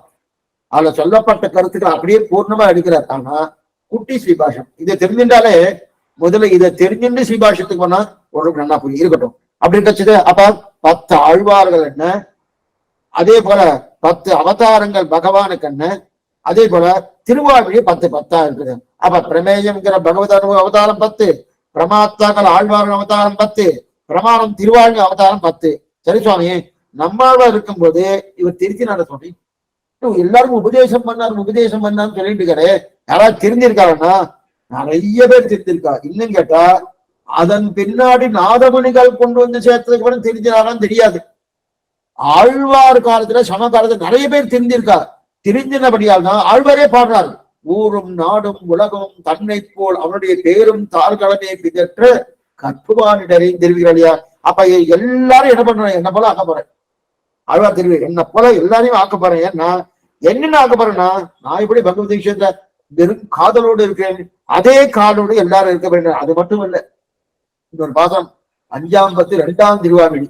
முதல் திருவாய்மொழி கையா சக்கரத்து, 2ஆம் திருவாய்மொழி பொலிக பொலிக பொலிக போயிற்று வள்ளியில் சாபம் நலியும் நரகமும் நைந்த நவனுக்கிங் யாதொன்றமில்லை கலியும் கெடும் கண்டுகொண்பேன் கடல் வண்ணன் பூதங்கள் மென்மேன் மலிய புகுந்து இசைபாடி ஆடி உழுதரக் கண்டோம் தெரிவிக்கிறார் இல்லையா. அப்ப அத்தனை தூரம் கண்டோம் கண்டோம் கண்டோம் கண்ணிக்கினியர கண்டோம்னு இந்த பாட்டுக்கு 2 நிர்வாகம் உண்டு. ஒண்ணு ஆளவந்தார் நிர்வாகம், ஒண்ணு எம்பெருமானார் நிர்வாகம்னு 2 உண்டு. ஆளவந்தார் ஆளவந்தார் திருமாலயா ஆளவந்தார் சொன்னதா திருமாலயாண்டா நிர்வாகம். அப்படின்னா திருமாலை ஆண்டர் தான் காலட்சேபம் கேட்கிறார். பகவத் விஷயம் காலட்சேபம் பூர்த்தியா சொன்னது யாருன்னா திருமாலை ஆண்டர் தான் சுவாமி ராமானுஜருக்கு. அப்ப ராமானுஜர் ஒரு நிர்வாகம் பண்றார். அது வந்து ரெண்டு நிர்வாகம். என்ன சொல்லிடுறேன்னா, ஸ்ரீ வைஷ்ணவருக்கு பல்லாண்டு பாடுகிறார் ராமானுஜர் நிர்வாகம். ஸ்ரீ வைஷ்ணவர்கள் ஆழ்வார் பெயரை கேட்டு திரிந்த ஸ்ரீ வைஷ்ணவர்களுக்கு பல்லாண்டு பாடுறான்னு அது பாருங்க. ஆளவந்தார் நிர்வாகம் ஒண்ணு, எம்பெருமான நிர்வாகம் சொன்னோம் அப்படின்னா, ஆழ்வார் பெயரை கேட்டு திரிஞ்சின ஸ்ரீ வைஷ்ணவர்களுக்கு பல்லாண்டு பாடினா ராமானுஜர் நிர்வாகம். ஆனா ஆழ்வார் சொல்லை கேட்டு திரிஞ்சிட்டாரோ அந்த திரிஞ்சிவாளா வந்து சேவிக்கிறதுக்கு ஸ்வேத வாசிகள், ஸ்வேத தீப வாசிகள், பக்கத்து தேசத்துல இருக்கிற தீபவாசிகள் அவ வந்தாருனோ வந்தவர்களுக்கு பல்லாண்டு பாடுறான்னு ஆளவந்தார் நிர்வாகம். புரியல சுவாமி, ஒண்ணுமே இல்லை, ஒண்ணு சிரமமே இல்லை. பொலிக இந்த பாட்டை என்ன பண்றாருன்னா பல்லாண்டு பாடுறார். நன்னா இருக்கணும் மங்களாசாசனம் பண்றார். யாருக்கு மங்களாசாசனம் பண்றாருன்னா சுவாமி ராமானுஜர் சொன்ன நிலையில ஆழ்வார் நேரடியா உபதேசம் பண்ணாரணும். உபதேசம் பண்ணி தெரிஞ்சுட்டார். திருந்தின பார்த்தார், ஓ எல்லாரும் தெரிஞ்சுக்காலன்னு திருந்தினவர்களுக்கு மங்களாசாசனம் பண்றான்னு எம்பெருமானா நிர்வாகம். அதே போல உபதேசம் பண்ண தெரிஞ்சுட்டார், ஓ இந்த மாதிரி இந்த கலியுகத்துல இப்படி தெரிஞ்சு இருக்காருன்னு ஸ்வேத தீப வாசிகள், வேறு தேசத்துல இருக்கிற தீப வாசிகள் இருக்கா இல்லையா, அவெல்லாம் வந்து சேவிக்க வந்துட்டாலாம். ஓ பரவாயில்லையே இவெல்லாம் தெரிஞ்சுட்டாலே சொல்லி சேவிக்க வந்தாலாம். அந்த சேவிக்க வந்தவாளுக்கு மங்களாசாசனம் பண்றான்னு ஆளவந்தார் நிர்வாகம். ரெண்டு நிர்வாகம் சொன்ன. ஆக பொலிக போயிற்று வள்ளுயிர்ச்சாகும் நவியும் நரகமும் நைந்த நவனுக்கு இங்கு ஆதம்பும் இல்லை தெரியா. அப்ப ஆழ்வார் நிறைய திரித்திருக்கிறார். திரிஞ்சினதும் உண்மை திருப்பி ஆனா சமகாலத்தை திருந்தினபடியாது. அதனால என்ன பிரான் ஆரப்பொழில் தென்குறுகை பிரான். அப்ப நம்ம திருத்தது நாதமுனி மூலமா கொடுத்தபடியால பிரான், ரெண்டு பிரான். அப்படின்னா நாதமுனி மூலமாக நம்மை திருத்தினார், தான் நேரடியாக தெரிக்கிறார். அதுதான் அத்வாரகம் சத்வாரகம். அத்வாரகம் என்பது தானே தெரிக்கிறது, சத்வாரகம் என்று நாதமுனியை கொண்டு திரிக்கிறது. அப்ப நாம தெரிஞ்சிருக்கோம், அபாரம் தெரிஞ்சிருக்கா. நாம தெரிஞ்சினது நாதமுனி மூலமாக, அவர்கள் தெரிந்தது நேரடியா சமகாலத்திலே தெரிந்தது அப்படின்னு தெரியுது. ஆக ஆரப்படியில் தென்குறுகை பிரான் அமுதத் திருவாய் ஈரத்தமிழன் இசையினந்தோர்களுக்கு. அமுதத் திருவாய், அமுதத் திருவாய்னா திருவாயில் அமுதத்தை ஒத்த ஈரமான தமிழம் எடுக்கணும். திருவாயில் அமுதத்தை ஒத்த ஈரமான தமிழ். திருவாய் அமிர்தமா இருக்குமா சுவாமி? திருவாயே அமிர்தமா இருக்குமான்னா சாமானியம் இருக்காது. ஆனா ஆழ்வாருடைய திருவாய் இருக்கும். ஆழ்வாருடைய திருவாய் அமிர்தமா இருக்கும்னா தாரணமா இருக்கும், அமிர்தமா இருக்கும். அது ஒண்ணும் தப்பு கிடையாது. ஆனா உண்மையான அர்த்தம் எதுமா, ஆழ்வார் திருவாக்கிலிருந்து புறப்பட்ட அமிர்தமயமான திருவாய்மொழி. ஆரப்பொழில் தென்குறுகை பிரான் அமுத திருவாய் ஈரத்தமிழ். அப்ப அமுதமா இருக்குன்னா அமிர்தம் சுவாமி. ஆழ்வாருடைய திருவாக்கிலிருந்து புறப்பட்டபடியாலே அமிர்தம். இன்னைக்கும் திவ்ய தேசம் போறோம். எதுக்குனால சொன்னா ஆழ்வார் மங்களாசாசனம் பண்ணியாச்சுன்னா தர்மா செய்யணும். எங்க மங்களாசாசனம் உண்டோ போய் சேர்க்கணும். இதுக்குன்னா அவர் மங்களாசாசனம் பிரதானம். அதனால அப்படின்னா அவர் திருவாக்கர் வந்துட்டதும் அது அமுத திருவாய். ஆரப்படில் தென்குறுகை பிரான் அமுத திருவாய். அமுத திருவாய் எப்படி இருக்கும்? அமுத திருவாய்னா தொண்டர் கமுதுன்ன சொல்வாளைகள் சொன்னேன். தொண்டர் கமுதுன்ன பக்தாமிரதம் எஸ் சஜனானமோதனம் தெரிவிக்கிற தொண்டர்களுக்கு அமுது உண்ண, அவர்கள் அமிர்தமா அமிர்தம் உண்ணணும். என்ன செல்வாளிகள் சொற்களாலேயே அமிர்தம் இருக்குமா சுவாமி? ஆழ்வார் பாசுரம் தான். ஆழ்வார் பாசுரமே சொற்களாலே அமிர்தமா இருக்கும். அதுவும் 10ஆம் பத்து சேவிச்சா வச்சுங்க, கேட்டுட்டே இருக்கிறேன். திருமாலிடம் சோழ மலை வெந்தேன் என்ன திருமால் வந்து என் நெஞ்சிலறிய புகழ்ந்தான் செஞ்ச கவிகால் உயிர்காத்தாட்சியம் என் திருமாலிடம் சோலை வஞ்சக்கல்வன் மாமாயன் மாயக் கவியாய் வந்து என் நெஞ்சும் உயிரும் உள்கலந்து நின்னார் அறியா வண்ணம் என் நெஞ்சும் உயிரும் அவை உண்டு தானேயாக நிறைந்தாலும் தெரியுதா. அப்ப அத்தனை தூரம் அமிர்தமயமா இருக்கிறோம்னா அப்ப என்ன தெரியுது? தொண்டர் கமுதுன்னா சொல்மாலைகள் சொன்னேன். இது மட்டும் இல்ல, கேட்டு ஆறார் வானவர்கள் செவிக்கினிய செஞ்சல். இது 2 நிர்வாகம் உண்டு. 2 அர்த்தங்கள் தெரிவிக்கிறார். கேட்டு ஆறார் வானவர்கள் செவிக்கினிய சொஞ்சொல்லே. ஆறார் வானவர்கள் இத கேட்டுட்டு என்ன பண்ணுவான்னா பாசனத்தை கேட்ட உடனே சுவாமி இன்னொரு தடவை செய்யணும். இந்த தமிழ் மாசம் வந்துட்டு வச்சுக்கோங்க, மார்கழி மாசம், அதாவது ஆங்கில கணக்குப்படி இந்த டிசம்பர் மாதம் அந்த கச்சேரி வச்சுருவோம். ஒவ்வொரு இடத்துலயும் கச்சேரி 1ஆம் தேதி, சில பேர் 15ஆம் தேதி கச்சேரி வைப்போம். கச்சேரி வைக்கணும். அவ சில பாட்டெல்லாம் பிடிக்கும் போனோம். சங்கீதம்னால சாஸ்திர சங்கீதம் தான் பிரதானம். டபடமான ஒரு அடிக்கிற அது இல்ல, சாஸ்திர சங்கீதம் பக்தியோடு கூடியதான் சங்கீதமே. சங்கீதம்னு சில பேர் என்ன நினைக்கிறா, இது சங்கீதம் எனக்கு பிடிச்சிருக்கு, பக்தி கிடையாதுமா. பக்தி இல்லைன்னா சங்கீதமே இல்லை. முதல்ல தெரிஞ்சுக்கணும். ராமநாம எந்த ருச்சிரான்றார் தியாகராஜ சுவாமி. அப்ப அவர் பாடுறது பக்தியில தோற்று பாடி இருக்கார். எந்த பாட்டா இருந்தாலும் பக்தி இல்லைன்னா அது பாட்டே கிடையாது. அப்ப சங்கீதமும் அதேதான். இதுக்கு சொல்ல வந்தேன்னா, அந்த சங்கீதம் வந்து போனா அந்த தனுர்மாசத்துல அவ என்ன பண்ணுவானா, அவ அந்த பாட்டு பிடிச்சிருக்குன்னு வச்சுக்க, தெரிய பாட்டுகள் இல்லையா, ஐயா தேவதாந்திர பாட்டு என்னென்ன உண்டு. அந்த பாட்டை என்ன பண்ணுவானா, இல்ல சார் மறுபடியும் ஒன்ஸ் மோர்னு கேட்கிற பாட்டு, ஒன்ஸ் மோர் மறுபடியும் சீட்டை எழுதி கொடுப்பா. திருப்பி பிறன பாடின இன்னொரு தடவை பாடுங்க, நல்லா இருக்கு, நல்லா இருக்கு. அதே போல நித்தியசூரிகள் ஒன்ஸ் மோர் சொல்லுவாராம். அன்னைக்கு ஆங்கிலத்தை சொல்லுங்க, அவ அப்படி சொல்ல மாட்டான். கேட்டு ஆறார் பிரிச்சுக்கணும். கேட்டார். இந்த பாசனத்தை கேட்டோடனே திருப்தியை ஏற்படணும். ஏன் சொன்ன சாசனம் நன்னா இருக்கு, கேட்டு முடிச்சுட்டோம் திருப்தி இல்லை. இன்னொரு தடவை சொல்லுங்க, இன்னொரு தடவை சொல்லியாச்சு, இன்னொரு தடவை சொல்லுங்க, இன்னொரு தடவை சொல்லியாச்சு, இன்னொரு தடவை சொல்லுங்க. அதுதான் சொல்றது. அப்ப நித்தியசூரிகளே என்ன ஆயிடுச்சுன்னா, கேட்டாருன்னா அவள் திருப்தி ஏற்படும். திருப்தி ஏற்படல, அந்த அமுத திருவாய் அமுதை பகவானுக்கு திருப்தி வரலையே. தென்னா தெனாவென்று வண்டு குடல் திருவேங்கடது. அதனால திருப்தி ஏற்படாதபடியால் தான் உற்சவத்துல க்ஷேமிச்சாலும் தனித்து மறுபடியும் இதுக்குன்னு தனி உற்சவம் பண்றதுக்காக பெரிய திருநாள், திருவாய்மொழி திருநாள் என்கிற வைபவத்தையே பெருமாள் ஏற்படுத்தினாரோ. அப்படி அது ஒண்ணு அர்த்தம். அப்ப கேட்டு ஆறார் வாரம்னா என்ன அர்த்தம்? திருப்தி ஏற்படல சுவாமி, மறுபடியும் செய்வீங்க முதல் அர்த்தம். ரெண்டாவது அர்த்தம் என்ன தெரியுமா? ஆச்சரியமான அர்த்தம், நம்மள தெரிவிக்கல. கேட்டு யார் கேட்டு ஆறார் யார் இதை யாரெல்லாம் கேட்கிறார்களோ அவர்கள் வானவர்கள். கேட்டு ஆறார் வானவர்கள். யாரெல்லாம் அதை கேட்கிறானோ அவனா சேவிக்கிறவாரோ வானவர்கள் நித்தியசூரிகள். அப்ப சேவிக்கும் இங்க இருக்கச்சே நித்தியசூரிகள் பாவம் வந்துடுறது. சுவாமி எதை சேவிச்சா? திருவாய்மொழி சேவிச்சாலே நித்தியசூரிகள் பாவம் வந்துடுறது. எங்க இருக்கு பிரமாணம்? இதோ இருக்கு. கேட்டு ஆறார் வானவர்கள் செவித்திரிய. அப்படிப்பட்ட அமிர்தமயமான திருமாலி தொண்டர் கமுதுந்த தொன்மானங்கள் சொன்னேன் திருக்கிறாளியா. எத்தனை தடவை நம்மாழ்வார் பார்த்துட்டு கேட்டோம், புறம் திருக்கிறாளியா. இதைத்தான் ஆச்சாரியக்காரர் எடுக்கிறார். அஞ்ஞர், ஞான விசேஷத்தர், சர்வஜர் என்று இல்லாமல் எல்லாரையும் திருத்துவர். ஆக அறியாதவர்க்கு உய்யப்புகமானம், இக்கரையேறினார்க்கு இன்பவல்லும், நிலை அறியாதார்க்கு ஆழங்காலம், கரையேற்றுபவனுக்கு நாளாரும் அறிவிப்பது. சூத்திரம் ஆச்சரியமான சூத்திரம்.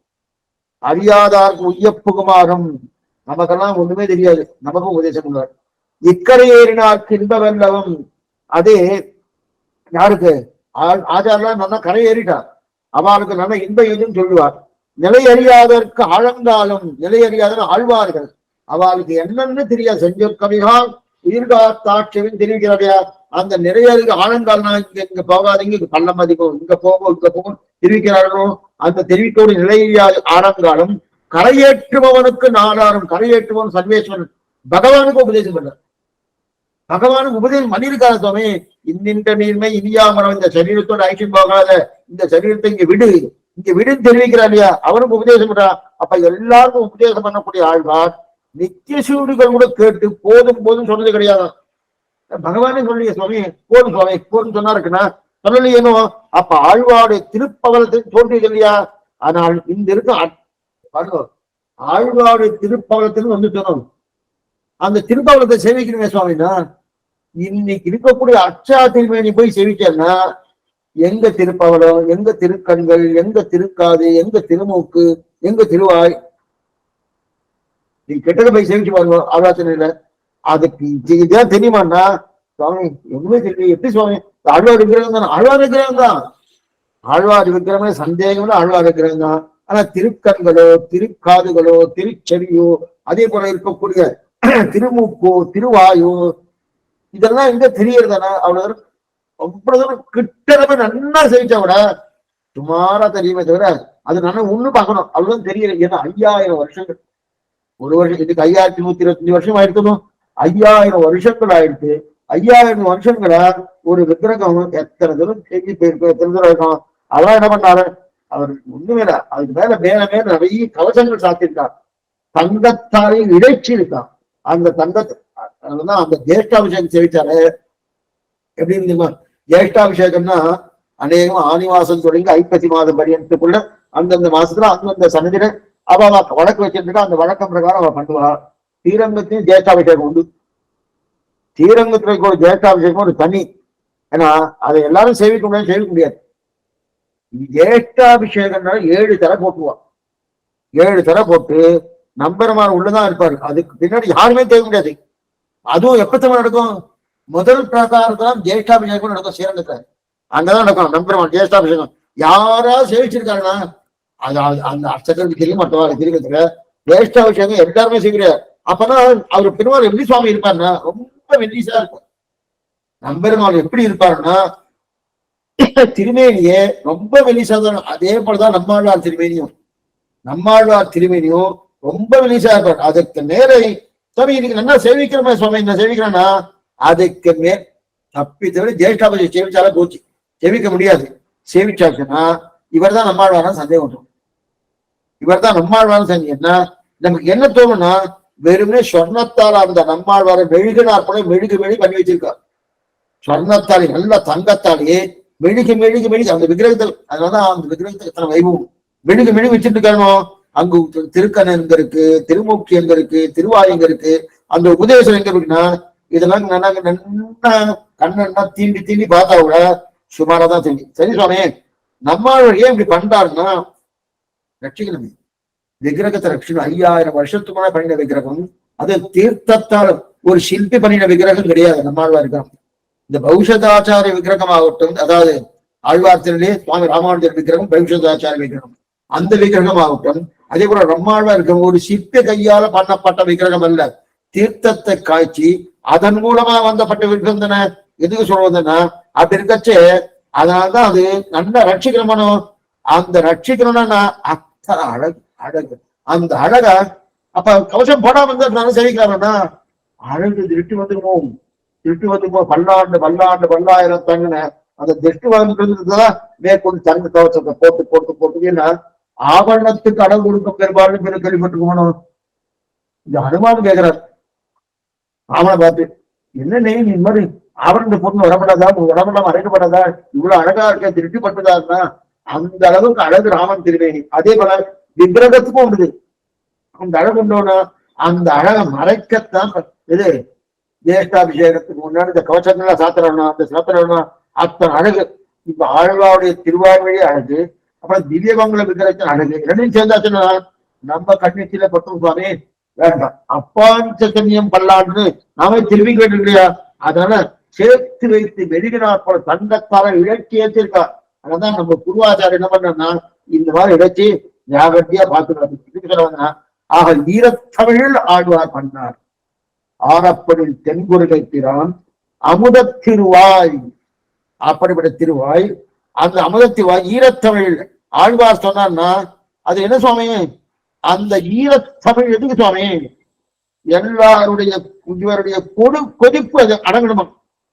ஈரத்தில் நினைச்சதுன்னா கொதிப்பு அடங்கும் சுவாமி. கொதிக்கிறது அந்த ஈரம் கொடுவாங்க அப்படி வச்சுன்னா கொதிப்பு அடங்குறதும் கொதிப்பான். அந்த கொதிப்பு அடங்கணும். கொதிப்பு அடங்கணும்னா ஈரம் தானே கொடுக்கணும். அதனால ஈரத்துல பண்ண. அதனால ஈரத்தில் வாயின என்ன கொதிப்பு சாப்பிடுங்க? சம்சாரம் என்கிற கொதிப்பு. சம்சாரம் என்கிற கொதிப்பு. அந்த சம்சாரம் என்கிற கொதிப்பு அதான் தாபம். அந்த அந்த கொதிப்பு இருக்கு இல்லையா? அந்த கொதி போகணுமான எப்படி சுவாமி இருக்குன்னா ஆத்தியாத்மிக, ஆதி பௌதிக, ஆதி தெய்வீக என்று சொல்லக்கூடிய 3 விதமான கொதிப்பு. ஏன்னா எதனால் வந்து ஏற்றத்தை என்னன்னா தெய்வத்தால் வந்தப்பட்ட தாபம், அது மாதிரி இயற்கையால் ஏற்பட்ட தாபம் நானே வரவேற்றது. ஆத்தியாத்மிக, ஆதி பௌதிக, ஆதி தெய்வீக தெய்வத்தால் வழங்கப்பட்ட சமங்கள், தெய்வத்தால் வழங்கப்பட்ட சமங்கள் அவங்க சமம் கொடுக்கிறார் தான் நம்முடைய கர்மத்தால். அதுக்கு இயற்கையா வரக்கூடிய சமங்கள், சிலதெல்லாம் இயற்கை சீற்றங்கள் சொல்றாங்க இல்லையா, அந்த இயற்கையா வரக்கூடிய சமங்கள். சமங்கள்னா தாபம் வேறு. அதுக்கப்புறம் நாமே வர வச்சுன்றது தப்பு தப்பா பண்ணிடுது, தப்பு தப்பா பண்றோமோ, இது பண்ணா இந்த சமங்கள் வரும் தெரிஞ்சோட பண்றோமோ, அந்த அதெல்லாம் அவர்களுக்கு இதனால்தான் என்ன பண்ண அந்த சமம் போகணுமோ அதெல்லாம் கொதிக்கிறது. அந்த கொதிப்பு போகணும் என்ன பண்ணுவாங்க, ஈரமா இருக்கணும். ஈரத்தமிழை கொடுக்கணும். அமுத திருவாய் ஈரத்தமிழ், அமுத திருவாய் ஈரத்தமிழின் இசையுணர்ந்தோர்காக ஆழ்வார் அன்பிலே நினைக்கப்பட்ட திருவாக்கு. ஆழ்வார் அன்பிலே நினைக்கப்பட்ட அமுத திருவாய் சப்தத்துக்கு என்னது மார்க்கும் ஆழ்வார் திருவாய் ஆழ்வார் திருவாய் சுவாமின்னா ராமகிருஷ்ண சுவாமி. அவர் என்ன சொன்னார், அமுத திருவாய். அமுத திருவாய்னா ஆழ்வாரோட பாட்டு. இவனிராப்பகல் வாய்வெறியி தன குவலவன் கண்ணனில் கொண்டான்னு ராத்திரம் பகலும் என்ன சொல்லிங்கன்னா வாய் வெறிவிண்டே இருக்கலாம், வாய் வெறிவிண்டே இருக்கா. என்ன சுவாமி என்னன்னா பேசிண்டே இருக்கா தாய் பாசுறதே. என் பெண்ணு பேசிட்டு இருக்காருன்னா நந்தில விசாரித்தார். ஆழ்வார் நெஞ்சால் உள்ளுக்குள் நினைத்து பேசினதல்ல, பாட்டாவே பாடிதேன். நெஞ்சால் உள்ளுக்குள் நினைச்சு பேசுறது கிடையாது, பாட்டாக பாடின. அப்படின்னா இந்த பாட்டு நல்லா பாத்துக்கோ, அசரமான அர்த்தம் தெரிவிக்கிறார். இந்த பாட்டு அமுத திருவாய் ஈரத்தமிழ் இருக்கு இல்லையா, நல்லா கட்டுங்க. அமுத திருவாய் ஈரத்தமிழ் இருக்கு இல்லையா, திருவாய்மணி என்கிறோம் இல்லையா. இது என்ன சுவாமி திருவாய்மணி சொல்றேல, வாய் பாடுமா நெஞ்சுதான் பாடுமா? நெஞ்சு நினைச்சாதான் வாய் பாடுமே தவிர வாயை நிறைய பாடாது. ஆனாதான் நெஞ்சே சொல்லுவோம் நாமங்களே துயரறு சொல்றடி தொழுதி எளியன் மனமேன்னு சொல்றார், தொழுதி எளியன் கையேன்னு சொல்லல. அதே போல வாயே சொல்லுவோம் நாமங்களேன்னு சொல்லல. அப்ப நெஞ்சுதனம் முதல்ல சொல்லணும், நெஞ்சுதனம் நினைக்கணும். அப்படி இருக்கச்சது இங்க என்ன தெரிவிக்கிறார், திருவாய்மொழின்றார். ஏன் திருவாய்மொழி? வாயும் சொல்லப்படாத, வாய் பாடுமா நெஞ்சு பாடுமா? நெஞ்சு பாடாது. ஆனா நெஞ்சு நினைச்சதுல போனோம். அப்ப நெஞ்சின்னு சொல்லணும் போனோம். ஆனா நாம சொல்றது திருவாய்மொழி சொல்றோம், திருவாய்மொழி சொல்றோம். ஏன் சுவாமி வாய் பாடிச்சுன்னு சொன்னோம்? புரியறதுக்காக ஒருத்தர் கிருஷ்ணன் ஒருத்தர் உள்ள வந்தார். அது என்ன சொன்ன, கிருஷ்ணன் வந்தான்னு சொன்னார். சரி, கிருஷ்ணன் தன் காலால் 2 காலால் வலது கால் என்ன இடது கால் என்ன ஒவ்வொரு அடியாக எடுத்து வைத்துக் கொண்டு நடந்து வந்தான். அவன் கிருஷ்ணன் வந்தான்னு சொன்ன காலா நடந்து வந்தான்னு சந்தேகம், அது என்ன சந்தேகம்? அதே போல இங்க என்ன இருக்கு, திருவாய்மொழி சொல்லமா? தேவையில்லையே, திருவாய்மொழி சொல்ல வேண்டிய அவசியமே கிடையாது. எதுக்காக சொன்னா ஆழ்வார் பாடினது, ஆழ்வார் பாடினான்னு சொல்லுவது. அப்ப அமுத திருவாய் ஈரத்தமிழ் இசை வாயு மட்டுமா பாடுன்னு கேட்டு சமாதானம் சொல்றாங்க. ஏன் என்ன சமாதானம், நெஞ்சால் நினைத்து பாடினால் ஆழ்வார் பாடினான்னு சொல்லலாம். ஆன்சர் அது. ஏன் திருவாய்மொழின்னு பேரு? ஆழ்வார் கொடுத்த பெயர் இதுக்கு இருந்தமிழ் நூல்னு பேரு. ஆனா அமுத திருவாய் ஈரத்தமிழ்னு சொல்லி கிடையாது. ஏன் திருவாய்மொழி பேர் கொடுத்திருக்காரு? திருவாய்மொழி எத்தனாவது சுவாமி பேருன்னா ஆழ்வார் நினைச்சு பாடலன்னு. அப்ப ஆழ்வார் பாடினான்னு சொல்லலாம், ஆனா ஆழ்வார் நினைச்சு பார்க்கல. நெஞ்சால் நினைச்சது ஆழ்வார் கிடையாதும். ஏன்னா அதாவது முதல்ல மனசு நினைக்கணும், நல்லா புரிஞ்சுக்கணும், மனசு நினைக்கணும். அதன் பிறகுதான் வாக்கு கிடையாது. காலம் இருக்கேன் என்னென்ன சொல்லலாம், இப்படி சொல்லலாம், இன்னும் 2, 3, 4, 5 விஷயம் இருக்கு. இந்த விஷயத்த சொல்லலாம், இந்த விஷயத்தோட மனசை நினைக்கிறதுனும் நினைச்சபடியாவது வாயில வந்துட்டு. இப்ப ஆழ்வார் பாடுறதுன்னா என்னமா சுவாமி, முதல்ல மனசை நினைக்கணும், மனசு நினைச்சதுக்கு அப்புறம் அது வாய் வழியா வரணும் போனோம். பாடி பேசுறேன்னா அப்படித்தானே பேசுறேன். இப்ப ஒரு புரியத்துக்காக சொல்றேன், உங்ககிட்ட ஒரு 10 நிமிஷம் பேசணும்னு வச்சுக்கோங்க. 10 நிமிஷம் என்னவா பேசணும்னு முதல்ல மனசு நினைக்கும். அந்த 10 நிமிஷம் முடிஞ்சதுக்கு அப்புறம் அந்த மனசு என்ன பண்ணும்னா அடுத்த காரியத்துக்கு போயிடும். 10 நிமிஷம் தான் சொல்லிட்டு 10 நிமிஷம் பேசியாச்சு, அடுத்த விஷயத்துக்கு அந்த மனசு போயிடும். அப்ப மனசு எப்படி இருக்கோ அதுக்கு தான் வாயில வரும். இப்ப ஆழ்வார் மனசுல நினைச்சு சேவிக்கலையா, பாடவே இல்லையா. நீ சேவிக்க, ஏன்னா சில பேருக்கு இந்த மெச்சலாம் வரும், வரைச்ச உடனே கேட்டு இருக்கணும், அந்த மாதிரி சேவிக்கலையா. அப்ப என்ன சுவாமின்னா என்ன ஆச்சுன்னா நெஞ்சத்துக்குள் நினைச்சுதான் வாக்கால் பேசணும் இல்லையா, அந்த மாதிரி பேசுற. ஆழ்வார் சொல்றது வாய் தன் இச்சையா பேசித்தினர், வாய் தானாக பேசித்தினர். யாரை பார்த்து? பகவானை பார்த்து. நெஞ்சு நினைச்சு பேசுறேன்னு, நெஞ்சு நினைச்சு பேசினாதான் ஆழ்வார் பாடினார். அப்ப ஆழ்வார் பாட்டுன்னு சொல்லலாம். நெஞ்சு நினைக்கலையோ, வாய் தானே இச்சையா பேசிட்டு, அதான் வாய்மொழி. அமுத திருவாய்மொழி. அப்ப வாய்மொழி எதனால வந்து சுவாமி என்பதா?